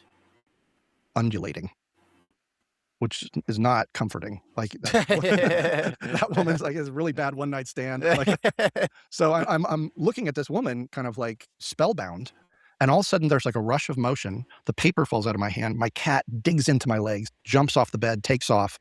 My head slams back. I hit the headboard, and I feel my whole body being pushed down, and like pain on my biceps. And I'm like, it's a succubus. And all of a sudden I'm stuck, and I feel tingling around my neck, and I kind of do this rack focus moment. She's jumped on top of me. She's pounced on me. Blech. Her knees are on my biceps, and she's holding my arms down, and she's holding right over me. Her hair is tickling me. And as I kind of take all of this in, I look up into her swirling black eyes, and I see the most beautiful constellations and cosmos you've ever seen in your life. What? Like through her? Through her, like shots of NASA that NASA has of deep space through her eyes. And I have, at that point in my life, I've already had at least one out-of-body experience. I start to feel my soul leave my body, going up into those eyes. I'm literally being pulled up like a vacuum. And then I hear that voice again. And the voice says, just look away. And again, it's a command. It's like, I must just look away. With all the strength I can muster, I turn until I'm not looking at the eyes, and it's gone. And you know what my first reaction was? Come back. The reason is because I have never felt so alive in my life. I felt like if you just took 2 fingers and put them into an electrical socket, you're supercharged. I was looking around the room. I could look at the stucco and was like looking into the Grand Canyon. I could see every detail, every dust particle was like. Hodar Jr. coming in and says he met Mama Dragon too. I think that was a demonic encounter that he's describing. And I think the desire to get pulled back in, the desire for it to come back, that's the promise of knowledge, the promise of information that is biblical, right? So that I think that's a demon. Like a sagebrush brilliant. I mean, it was maybe not, but the fact that he had a voice pop into his head and says, "Hey, look away," I think the voice was looking out for him. Incredible, and I wanted that experience to come back, but it didn't. I get on the phone. I call every friend. Oh my God, it's a ghost and a woman and a thing, and everyone's like, "Oh, that's a great story. You should write about that." I'm like, "No, it's not a story. It really happened." So pretty soon, I'm like, no one believes me. Everyone's, "Oh, you fell back asleep." Fell back asleep. It was noon. I'd been reading the paper. Like, okay, so yours might have been nobody different, believes me. So I Prince just of kind of Jr. start like not even thinking about it anymore. And I'm like, I'm not even gonna do the script anymore. And then one day a friend calls me up and he goes, "Hey, remember that story you told me a couple of weeks ago?" I go, "Yeah." And he goes, "I want you to walk down the street to Soap Plant," which was like this esoteric book and novelty store. I lived right off Melrose at the time. "And pick up the new Whole Earth catalog and turn to page 187. I'm like, "Why?" And he goes, "Just do it and then call me back." Like, okay. So I walk down, I'm like, go in, I find the new Whole Earth catalog. For your audience who doesn't know, this was pre-internet. This was the internet. This was like an analog version of the internet. So when, you know what, collected guys? all the cool. I need to get some premium time in. So we are going to go ahead and go Rumble Premium for the last. We're going to watch another 20 minutes or so, and I think that'll probably get us all the premium time that I need for the month. So to everybody watching on YouTube, on the dozerden.locals.com, on BitChute, on X, on pill.net, hop on over to Rumble and subscribe, or be lucky enough to be gifted a sub, and you can finish this out. We are going to go premium in 3, 2, 1.